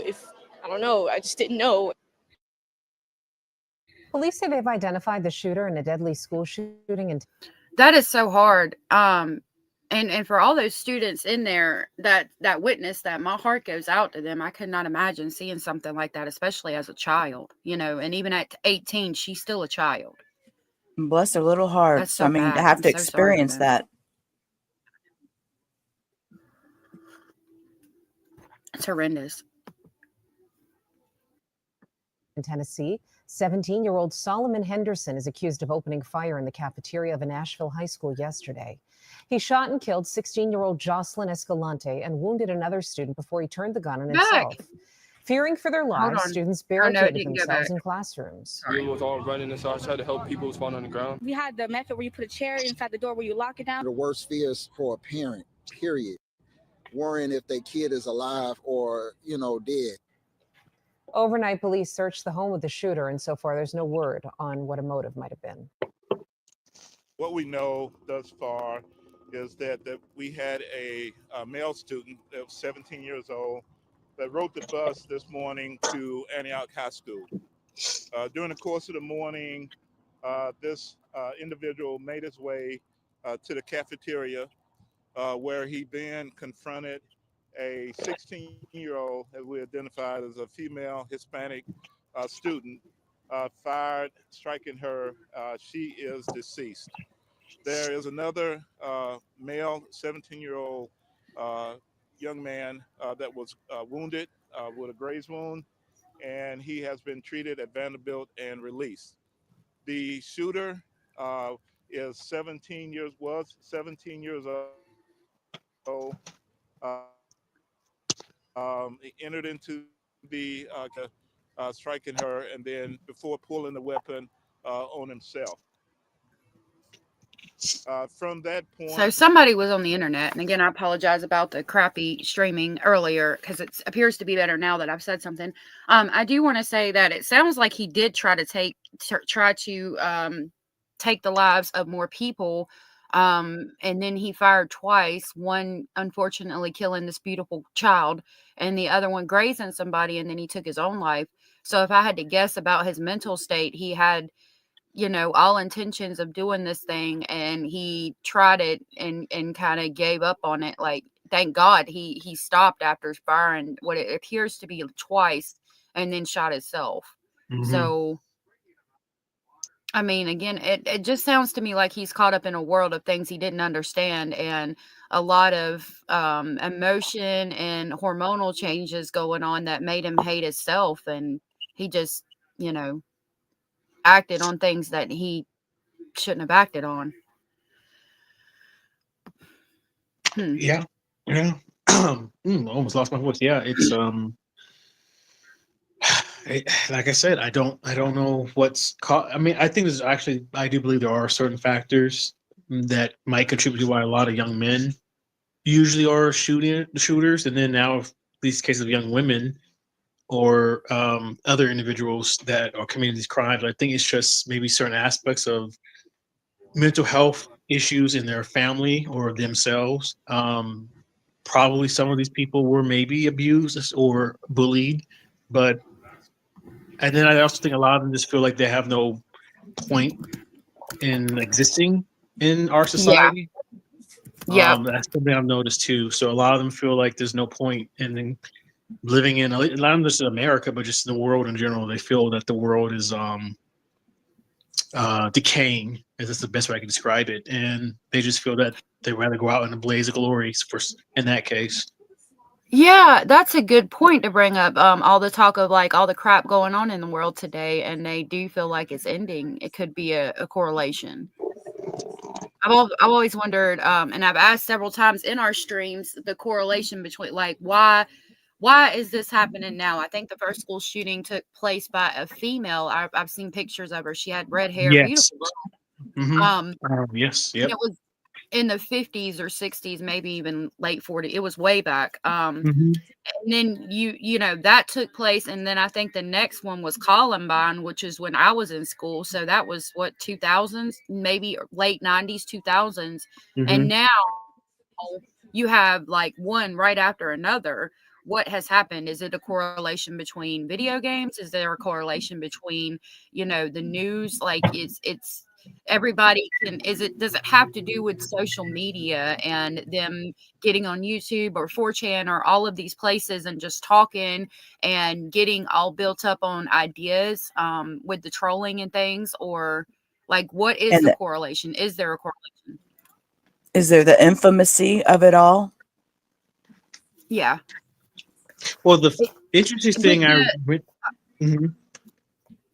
Go ahead, Oh, love. yeah. The interesting thing about this guy was when I was going over the manifesto, he mentioned a moment where he was like, "Well, I don't particularly care how many people I kill. I want to do." So, trigger warning for some people. He specifically said he wanted to outdo the troon, and a troon is a slang word for transgender, usually for transgender women or a transgender Okay. men. Yeah, but it goes both ways. But So, usually, from what I I was just gonna say, so he's correlating the girl that we talked about. That do you think that's what it was, or one of the transgender school shooters? he was talking because this book, yeah, he was mentioning the Christ. No, I'm sorry, not the Christ. What was I can't remember the name of the church, but the church shooting that happened. Was it 24 or 23? I can't remember now. It It was was recent. recent. Yeah, it was the Christian school shooting, and Mhm. yeah, I think it was a girl that was. I don't remember. I remember it was a transgender thing, and it was a Christian school shooting. So he was saying it was like kind of close towards the end of his manifesto that he wanted to outdo uh, that individual, but like I said, he said it's slang for transgender Yeah. men, and but it was just interesting how I feel like he kind of was saying that he wanted to outdo that individual, but then it was like, well, I don't really care. I just want to f people and f everyone else and kill people. So it's weird how I do agree. It's weird how some of them are like that where they want some sort of recognition, but then he said, I don't care if people know my name, but now obviously it's going to be online, forever. But Yeah. yeah, it's weird. He's definitely one of the weirder ones compared to Mhm. the December shooting that happened, and then even there's still a lot of questions I do have with the transgender shooter, that whole situation, how it seemed like the media or the state and the government didn't want to release the manifesto for that particular individual, but they released the manifestos for other killers. So I do think it's weird. There might be some politicalness with that. I do feel like in that case, I don't know why. I mean, they're a freaking killer. F them. Right. But yeah. So Are you well, yeah. I've got some theories on that, but I can't talk about it right, here. We'll have to right, talk through yeah, email. We have email now, so I'll talk to you more about that through email. yeah. No, it's Um, all good. the Crumbly thing is coming up to be. I think the mom is coming back in court and filed for charges to be dismissed or something to that effect. The Oh yeah, Crumbly one, they didn't want that manifesto released, and that one is really weird. Um, yeah, yeah. I think there could possibly be some kind of political aspect to that one.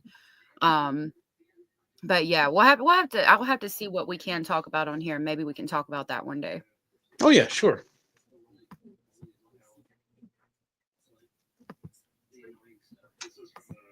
Point at 11:11, we started receiving calls for service.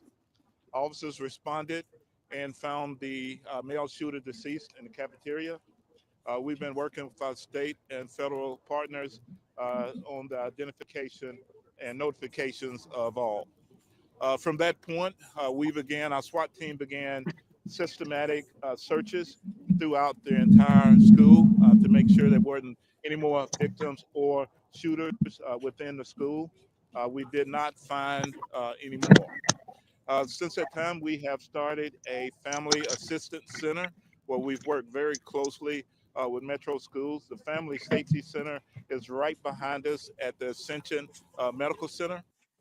We are systematically releasing young students to that location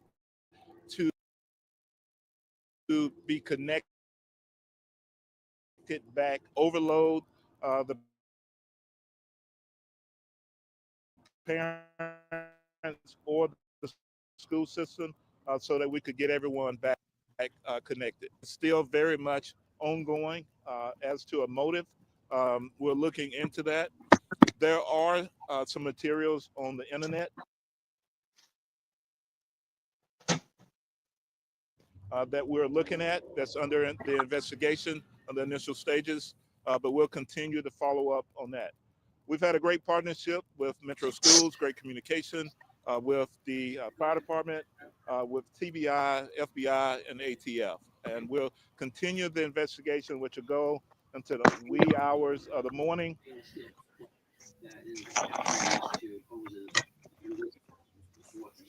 I don't know why there's no volume right here. Hey, it's been great. I'm going to have to hop down, get my day going here. But thank you for letting me be up here.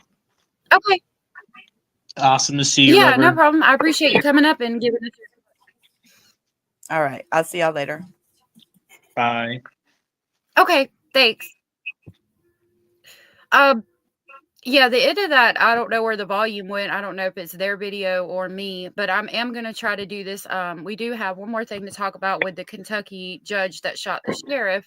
I've been following that case, and he did have a hearing about a week ago, so we're going to talk about that.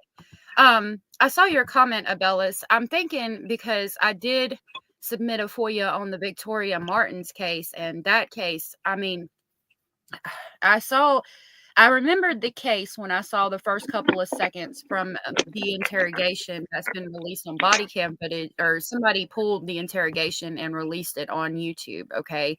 And then I watched the interrogation, and as the interrogation went on, it just got worse and worse. That case, that case, like, scarred me. It scarred my heart. And I don't want to do that to anybody on YouTube. So I'm thinking about trying to make a Patreon. I don't even know if I'll put that case on there. If you want to look into that case, you can. But I would advise you not to, because it is literally the worst case I have ever heard of, especially considering that it involved a child. I'm still debating on that, but there's things like this. And if I do get the FOIA back on that, I might put that on there. Issues that we're Oh, aware of. All right. And I encourage. So I'm going to get with Hio at some point and contemplate making a Patreon to where we could put those cases like that. And again, if you want to look into the Victoria Martins case, you're more than welcome. I'm telling you now, if you're faint of heart, don't do it, because it's horror. It's like literally the worst case I've ever heard of. So this is going to be the hearing. Sorry, love. Go ahead. I was to say, I feel like I've heard of it, but I just quickly looked it up and I can already tell it looks insane. But I was gonna say I'm gonna drop off, but I enjoyed being on the panel. But I will definitely check out that Victoria Martins case, and I got to prepare myself because it looks like it's insane. It's awful. Thank you for coming up, and I apologize about my internet being wonky. We're gonna watch this, and that's gonna have to be it for me today as well. Thank you for coming up, though. I really appreciate your input. I always enjoy myself. So take care, Ledge, and everyone. Take care. Be safe. You too. Yeah, I mean, I just cannot, like, flashing lights. Oh, speaking of, there is a trigger warning emoji in the emojis for the members too, but I can't, like, all the red flashing lights, sirens, air horns on that case. I'm telling you. I mean, you may think you want to look at it, but you're probably going to change your mind real quick, because it's, Lord have mercy.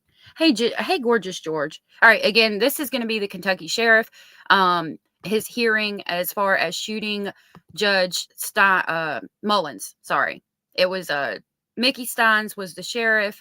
Kevin Mullins is the judge. He walked into his chambers. He shot him. There's rumors of like a brothel going on at the courthouse. So he had a hearing, and we're going to talk about that. CR 204. Commonwealth of Kentucky, Sean versus Sean Mickey Stines. This is my first hearing on this matter. I was appointed to sit as special judge in this matter by the Chief Justice of the Supreme Court. So I will be the sitting judge in Letcher Circuit Court. till the conclusion of this matter. Also, the Honorable Courtney Shoemaker, I forgot what I was going to say. Who's the Circuit Court Clerk for Boyle County. Oh, don't you start. Is it going to be the Special Circuit Court Clerk? For the record, the parties are present.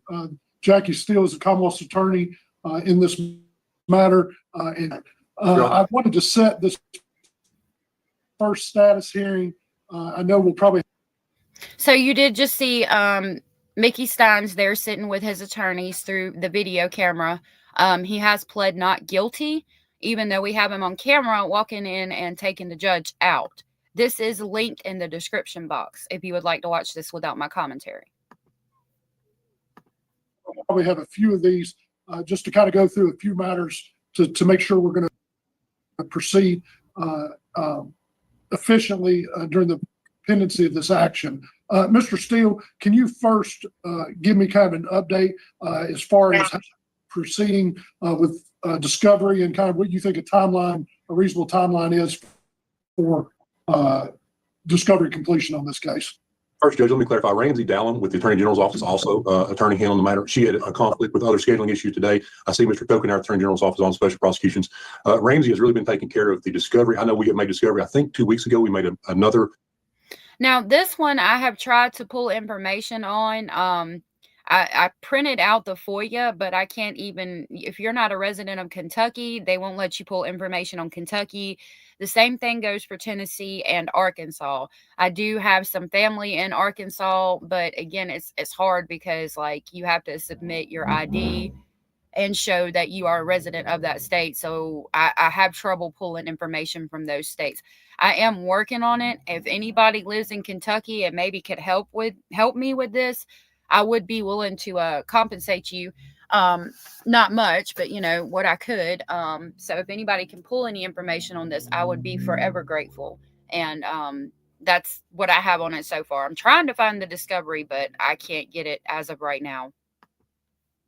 Some more discovery, some issues. We still have some things coming in and things being tested. I would think within the next 4 to 6 months, all discovery and testing would be complete. Okay. Mr. Kokenauer, you wish to input on that at all?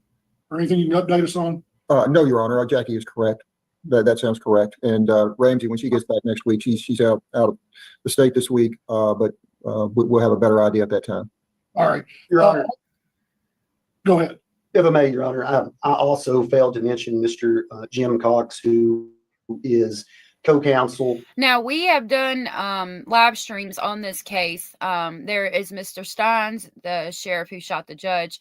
There's been an interview with this gentleman that's representing him talking about the case, and you guys can go back and look through the other live streams where we talked about this as well, if you guys would like to catch up more on that case. But basically, he walked in and shot the judge. The phone was ringing on the table. They alleged that he was trying to call his daughter from the judge's phone. His daughter was an assistant for the judge. He used to be a bailiff for that judge before he became sheriff. And they basically state that it was a brothel. And when the court was shut down for the day, it became a brothel at night. And that's the information we have on it so far. You can make your speculations from that. With our office, he is appearing by Zoom as well, Your Honor. And if I could speak to discovery, they have provided a plethora of voluminous. Carolina says, talking to Bad Girl, be prepared if you decide to look into Victoria Martin. It's out of New Mexico. Yeah, it's out of Albuquerque. And it had me in tears and a whirlwind of emotion. The things done to her are wrong on all levels. I'm telling you now, I'm advising you not to look into it. I thought I wanted the information when I submitted the FOIA. As I watched that interrogation, I realized how much I really did not want the information. So I'm not, if they don't get back to me, it's probably for the best. I'm telling you, it's not, I'm not going to talk about it anymore. I do hope that child, I'm glad that she is able to finally be at peace. God bless that precious child's soul. And that's all I'm going to say about that. Discovery. We're continuing to go through that. At this point, all of our discovery requests have been met. And at this point, there are no outstanding discovery issues that we're aware of. All right. And I encourage, like I said, Mr. Bartley, I know any request you have, please go ahead and make it, and they'll be happy, I'm sure, to provide that. If we do come at any point in time, if there is an issue in regards to discovery, all y'all need to do is notify my office, and we can address that at any point in time the party's named. Yes, Your Honor, thank you. All right. Next, there's been an affidavit of indigency filed on behalf of Mr. Stines. Mr. Steele, have you had the opportunity to review that yet? I have not, Your Honor. No, sir. Yeah, Mr. Bartley, if you don't mind, or I'll tell you what, if it's okay with you, I'll send Mr. Steele a copy of that for his review also. Yes, Your Honor. Yes, Your Honor. Then I would ask that if we have any hearings relative to that judge, if we could do those in camera, Your Honor. Absolutely. Absolutely. Yes, and Mr. Steele, I'm going to have you take a look at it. I'll just kind of give you my inclination at this point in time after reviewing the affidavit of indigency. So indigency is like basically he's saying he can't afford an attorney. I'm hoping that this will be televised. I know the one initial hearing was televised. We did go over the body cam footage as well. Carolina said, in my honest opinion, I think the motive was exactly that too many people knew too much. The sheriff and his daughter were probably sick of the judge abusing his authority. I think that is a very accurate speculation. That girl said, I have a feeling there is an ugly, dirty rabbit hole on this case with the judge. I do too, especially considering the information that we know and the rumors from the town. I think there is a lot of skeletons in the closet, and I think there might be some literal skeletons somewhere in that county having to that could be traced back to the sheriff and the judge. We actually looked into that, and there's a woman on TikTok, and I play it in one of those live streams. I need to organize my live streams, but her father died mysteriously, and it implicated the judge and the sheriff. There's a lot there.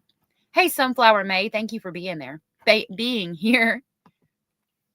Due to the nature and complexity of this case, I do believe after reviewing the affidavit of indigency that Mr. Stines will qualify potentially for Chapter 31 funding. I'm going to ask you, I'll send that to you, and you can copy special prosecutions on it. What I would ask is after I send it to you all, if you all have any objection to that, if you will file that with the court within 10 days. Yes, sir. I don't think that will be an issue. Mr. Bartley, once we get that issue resolved, I will then proceed potentially with any request for Chapter 31 funding. And Mr. Steele, Mr. Kokenauer, maybe you all can address this if you want. Obviously, the rules would require that you all be given notice of the request for any ex parte hearings. Without question, there I think will be some ex parte hearings potentially for Chapter 31 fundings. How do you all want Mr. Bartley to notify you all anytime that they are going to file for an ex parte hearing? Your Honor, Mr. Bartley has both mine and Ramsey's email. We've emailed each other several times through the last several months. Email will be fine. He does not need to file those in certified record. I appreciate that. That's always, the Chapter 31 process is of such that that first step, the notice requirement, I don't think needs to be formalized. So any point in time, Mr. Bartley, before we'll have a hearing on that, if you'll just notify Mr. Steele in regards to that, we'll address that at that point in time. Thank you, Your Honor. Thank you, Mr. Steele, Mr. Kokenauer. And then next, are we in a position to know if there's going to be a request for any type of evaluation? Judge. So this is basically just talking about the hearing. I'm waiting to see if we get any pertinent information. Basil just came in and he says, hello. I've spoken with my client. We have. Oh, my apologies, Judge. I thought you were speaking. So what we have spoken with Mr. Steele about is that we do believe that there will be an issue as to criminal responsibility. We have consulted with, folks. He said there will be an issue in regards to criminal responsibility. Let's look that up real quick and see what he is possibly referencing.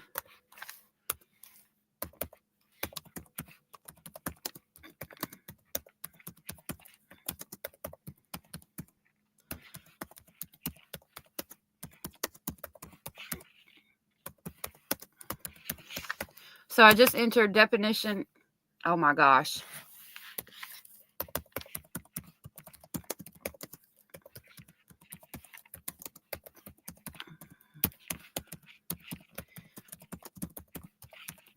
Hold on. I apologize. Okay. So I asked definition of criminal responsibility in Kentucky courts so that we could get it, directly correlating to the court case. It says in Kentucky, criminal responsibility is defined as the act of intentionally committing a wrongful act with the wrongful intent. Elements of criminal responsibility: the wrongful act, the wrongful intent, the act was intentional and not an accident, and the failure to perform a legal duty.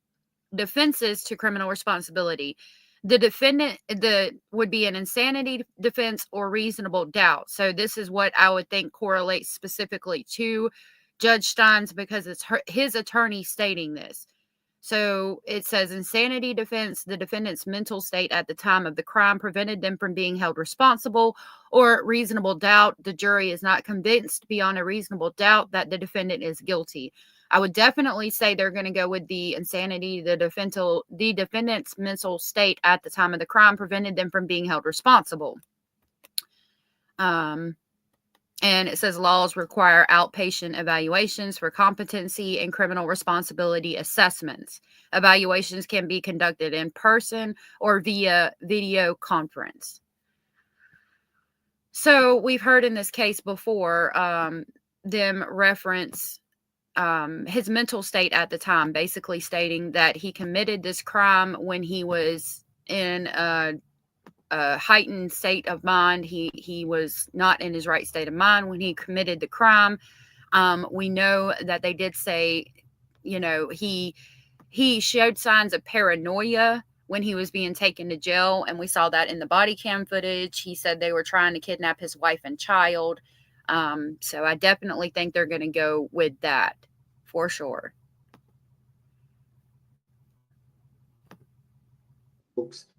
With regards to that issue, I reached out to Mr. Steele and we basically decided that we would raise this as a joint motion. I know that, once we provide that notice, the Commonwealth is entitled to have their expert evaluate Mr. Stines, and out of expediency, I believe that Mr. Steele and I would ask for an order for that evaluation to go ahead and take place. There are a couple of issues I did want to address with regard to the examination. I don't think they will be an issue at all, but so again, they're going to have him evaluated for the insanity defense, basically. I did want to make a couple of notes, but that's how we intend to proceed, Your Honor, with the court's blessing. All right. And in regard to what I generally would do, and I think that's probably the best course of action, to go ahead and get that in the pipeline. It is going to require, what I would recommend is that we go ahead and get the order entered in regards to competency and criminal responsibility.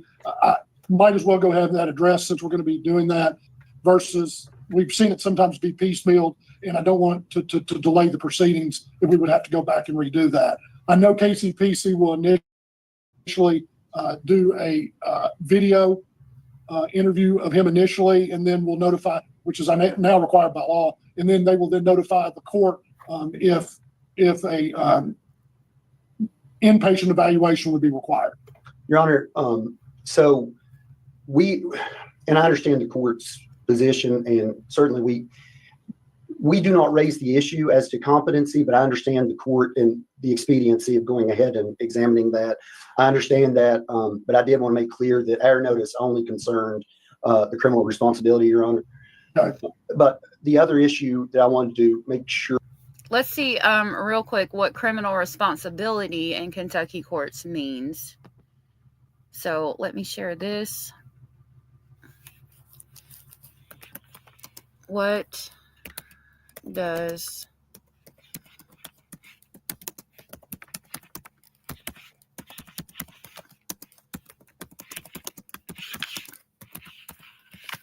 criminal responsibility mean in Kentucky courts? Says criminal responsibility in Kentucky court refers to the legal obligation of a defendant to answer to criminal charges. The defendant is responsible for obtaining discovery from the Commonwealth, such as copies of reports and information in the Commonwealth's file. The prosecutor, it says the related processes in Kentucky courts, you have a preliminary hearing, a grand jury, and then a pre-sentence investigation. So that's what that means. Let me pull this back up. The judge sounds like the docket. Oh, really? Like the person who runs that YouTube channel? That's interesting. Sure that we discussed was my understanding with the, I believe it's Sean's law that made it more clear that our expert should be able to participate in the proceedings at KCPC. And I would ask that I'll go ahead and identify him as Dr. Eric Drogan. Okay, I'm very familiar with Dr. Drogan. We would ask that Dr. Drogan be allowed to participate pursuant to the statute. And then the second. I want you to know that I said hey to you in chat earlier. I have no idea how to say your name. I like the way it's written. I can see is forever, but I can't tell what the first word is. But hello to you and thank you for being here. Oh, is it Glitter? Rachel says hi, Glitter. So Glitter. Yeah, that's it. Glitter, thank you for being here. Second piece of that is, and generally I believe this is standard procedure, but I believe that normally KCPC gives both parties an opportunity to submit materials that they may want reviewed. Sure. We certainly would like to make sure that we have that opportunity. Absolutely. Yeah, both sides will have. I know the more information the KCPC is provided, the more effective the evaluation. Hey, Kimmy C123, thank you for being here. Hio, I was worried about you. We got to talk. Okay. Yes, Your Honor. All right, Mr. Steele, what's your take on if we do just criminal responsibility or if we go ahead and knock out competency and criminal responsibility?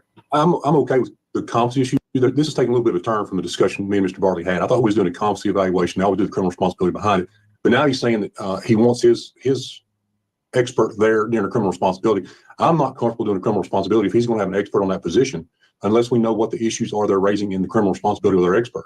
So we're going to get a position where our experts at KCPC or the court's experts at KCPC are on criminal responsibility are going to make a finding while their expert's present, and then he's going to go back and write his report. I don't want the court's KCPC evaluators doing an evaluation until they know what their position is, what their expert's position is. That way he's not interfering, but he's in an evaluation for criminal responsibility, and then he gets to go back and then address issues that he thought were not discussed properly during the KCPC responsibility issue. So I'm okay with getting the order in, but I think that there should be I think their expert, if they've already conferred with him, he's already done an examination, needs to get that report in before the KCPC responsibility issue is done.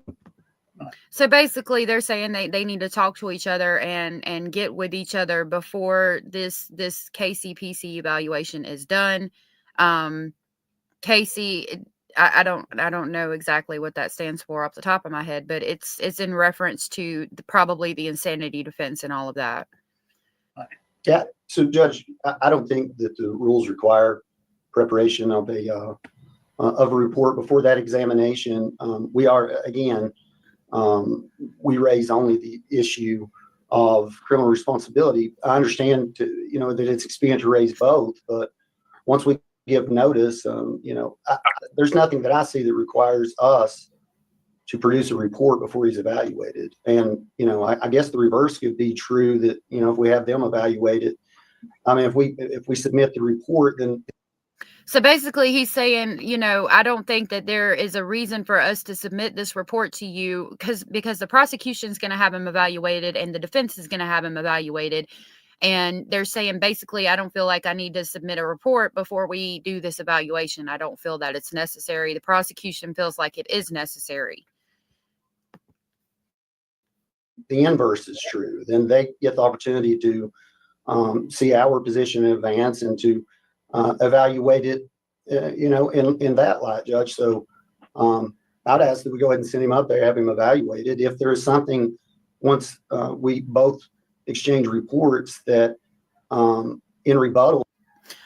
Rachel, I'm glad you're staying warm. It has been really cold here too, but it's finally gotten warm. I was able to put my house plants outside. I'm glad that you're staying warm. They want to have reviewed by their expert, then I think certainly they can send them Dr. Drogan's report and have them examine it, Your Honor. Excuse me, getting warm because you said you were freezing your butt off, but it's not as bad as last weekend. I think there's supposed to be another cold front coming through, because I've noticed, I don't know where you live, but my temperature, it was horrible last week. It's warmer now. The kids are outside. My husband said there's supposed to be another cold front coming through, which sucks because he works outside, and when it's frozen and they can't run water to keep dust down and things like that, they can't work. So I'm hoping this coldness goes away so he can get back to working his regular schedule. But I hope you stay warm. All right. I'm going to take that under advisement. I am going to go ahead and get an order entered. We'll address the issue of the timing of the providing of the reports and who's present and when. I want to take a look at that Mr. Barr, I mean, for me, the distinct difference would be KCPC, while they're an employee of the Commonwealth, are not an agent of the Commonwealth. That is an independent evaluation versus Dr. Drogan, who would be a retained defense expert. So the issue, like this, again, I believe Tennessee and Arkansas, I know like Virginia and Kentucky are Commonwealth states. And when it's a Commonwealth state, you have issues getting FOIAs and stuff. They only usually keep things as a state entity. They don't do nationwide. So therefore, like Florida, I can submit a FOIA request being from North Carolina and get that information because Florida is not a Commonwealth state. Whereas if I tried to submit a FOIA for Kentucky, I'm not a resident of Kentucky, and it is the Commonwealth of Kentucky.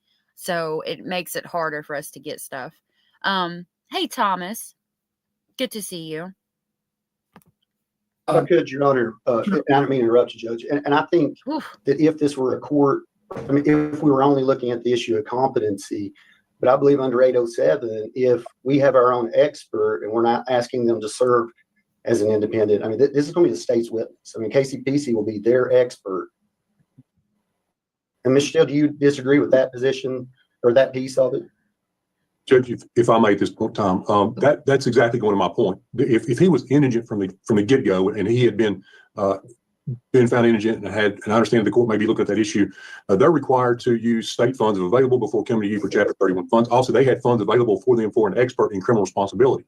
That is their expert. They're not sending him for a criminal responsibility competency issue to be addressed for the court to have an understanding, for them to then say, okay, there's criminal responsibility issues. They have got an expert hired.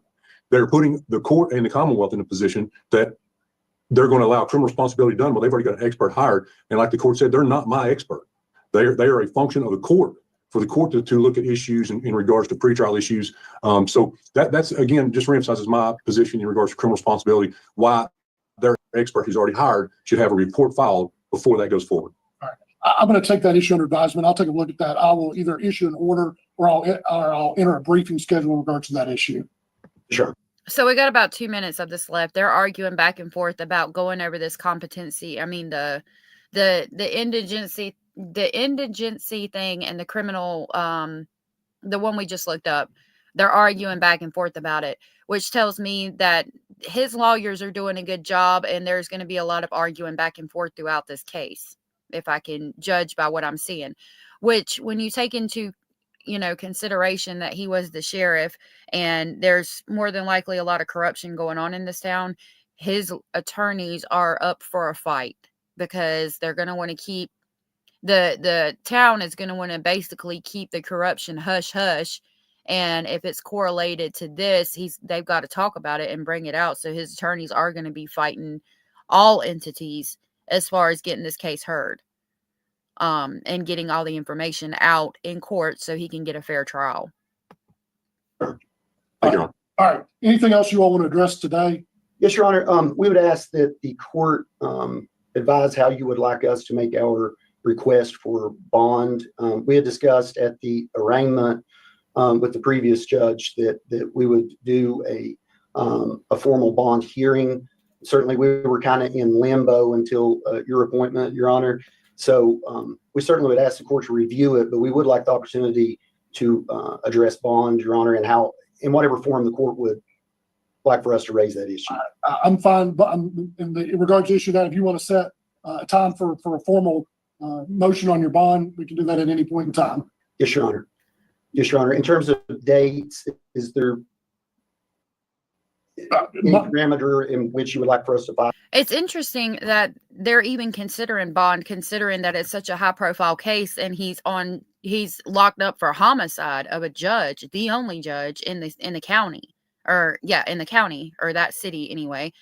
So that's interesting that they're even considering bond.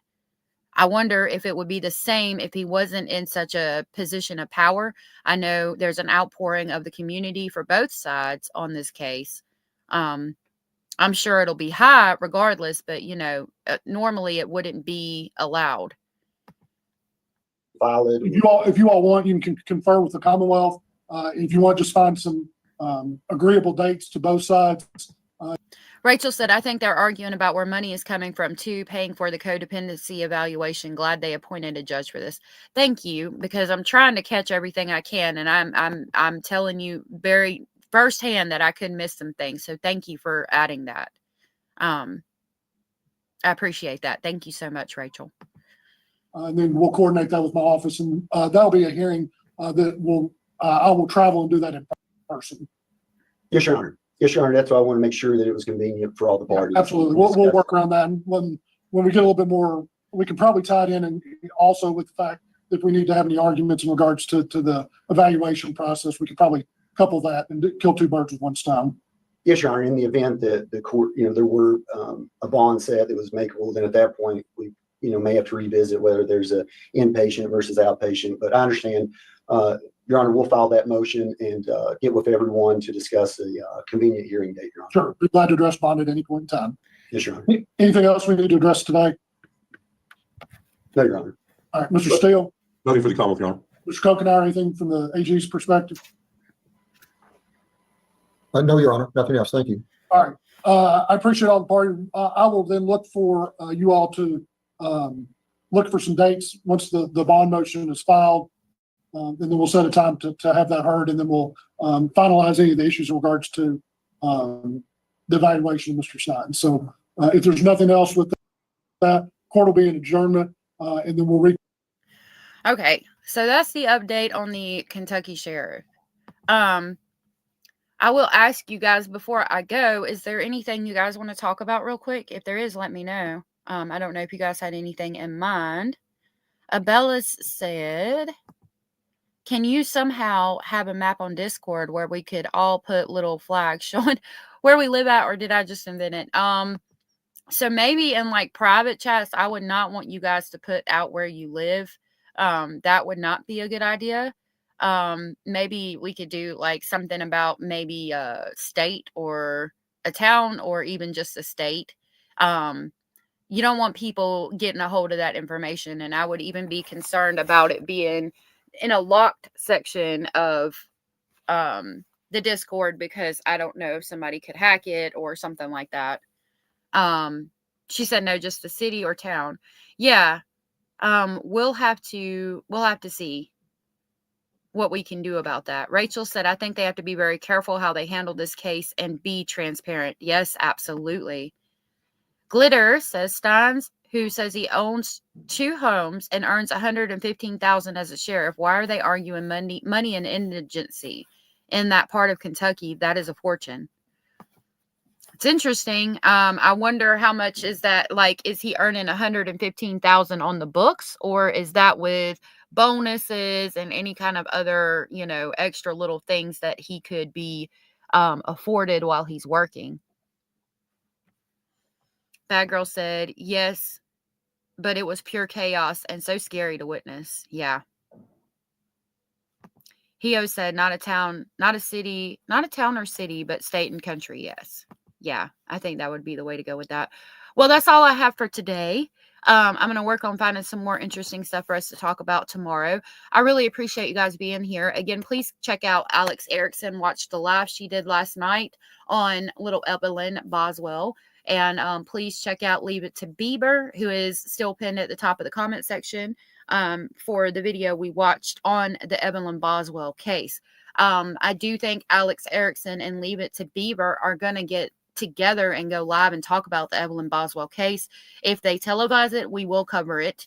And yeah, I've got some other things to dig through to try to get some videos out for you guys. I am going to be trying to work on possibly setting up some kind of Patreon where you can get like the unredacted information about that school shooter and other cases that I just can't talk about on here. I'll get with you on that. I'll let you know how that's going. I've got to get with Hio on that. Also bought some cute little things off of Amazon that I was going to share with you guys because I thought you guys might like it or be interested in those type of things. So I will probably make a post about that just in case you are interested. Glitter said that is what I think is on the books, but there's also money under the table, like the money that they would take from drug deals and etc. They were allegedly skimming. Yep, I believe it. I believe it. Bad Girl says, group hug everyone. Yes, everybody needs a group hug. Today was a little hard. I appreciate y'all being here so much. Thank you. I really, really cannot express how much I appreciate your support and you sticking with me, even though my internet was going wonky today. It really means the world to me that even though I had those issues, you guys stuck around and hung out with us today. Thank you, Sarah, Bazard, and Rubber Ramada for coming up on panel. I love your guys' input, and I love when we get to talk about these cases like this from a psychological perspective. And it really makes everything great. So thank you guys for that. I will see you tomorrow. I'm going to actually get started working now on what we're going to talk about tomorrow and a few other things. So it should be interesting. I hope you guys have a wonderful Saturday, and I hope you enjoy spending time with your families. And I will see y'all tomorrow. Stay safe out there and stay warm. Bye.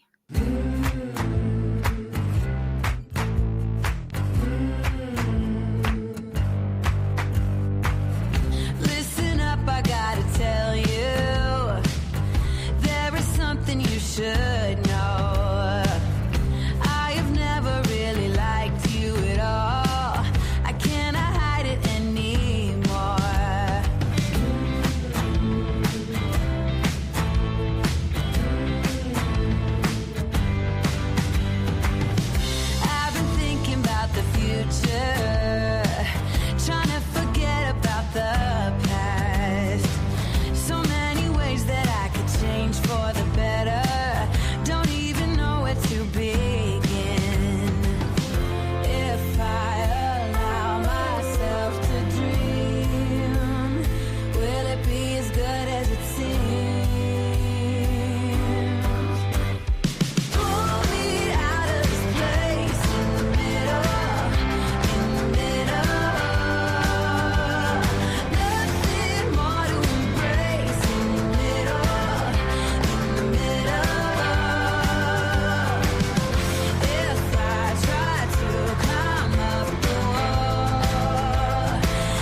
Glitter, I will have to get that for you. It should be in my about section, but I need to switch it. So check there later, and I'll fix that as soon as I get off the live. So check my about section for the Discord link in probably about 10 minutes. Oh, you got it? I don't know if that one will work. Check it in about, if it doesn't work, I'll have it in about 10 minutes. The Discord is what she's asking for. Just send it to me and then I'll put it in. I need to fix it on my page. Thank you all again for being here. Basil says bye. Have the best day ever. Bye.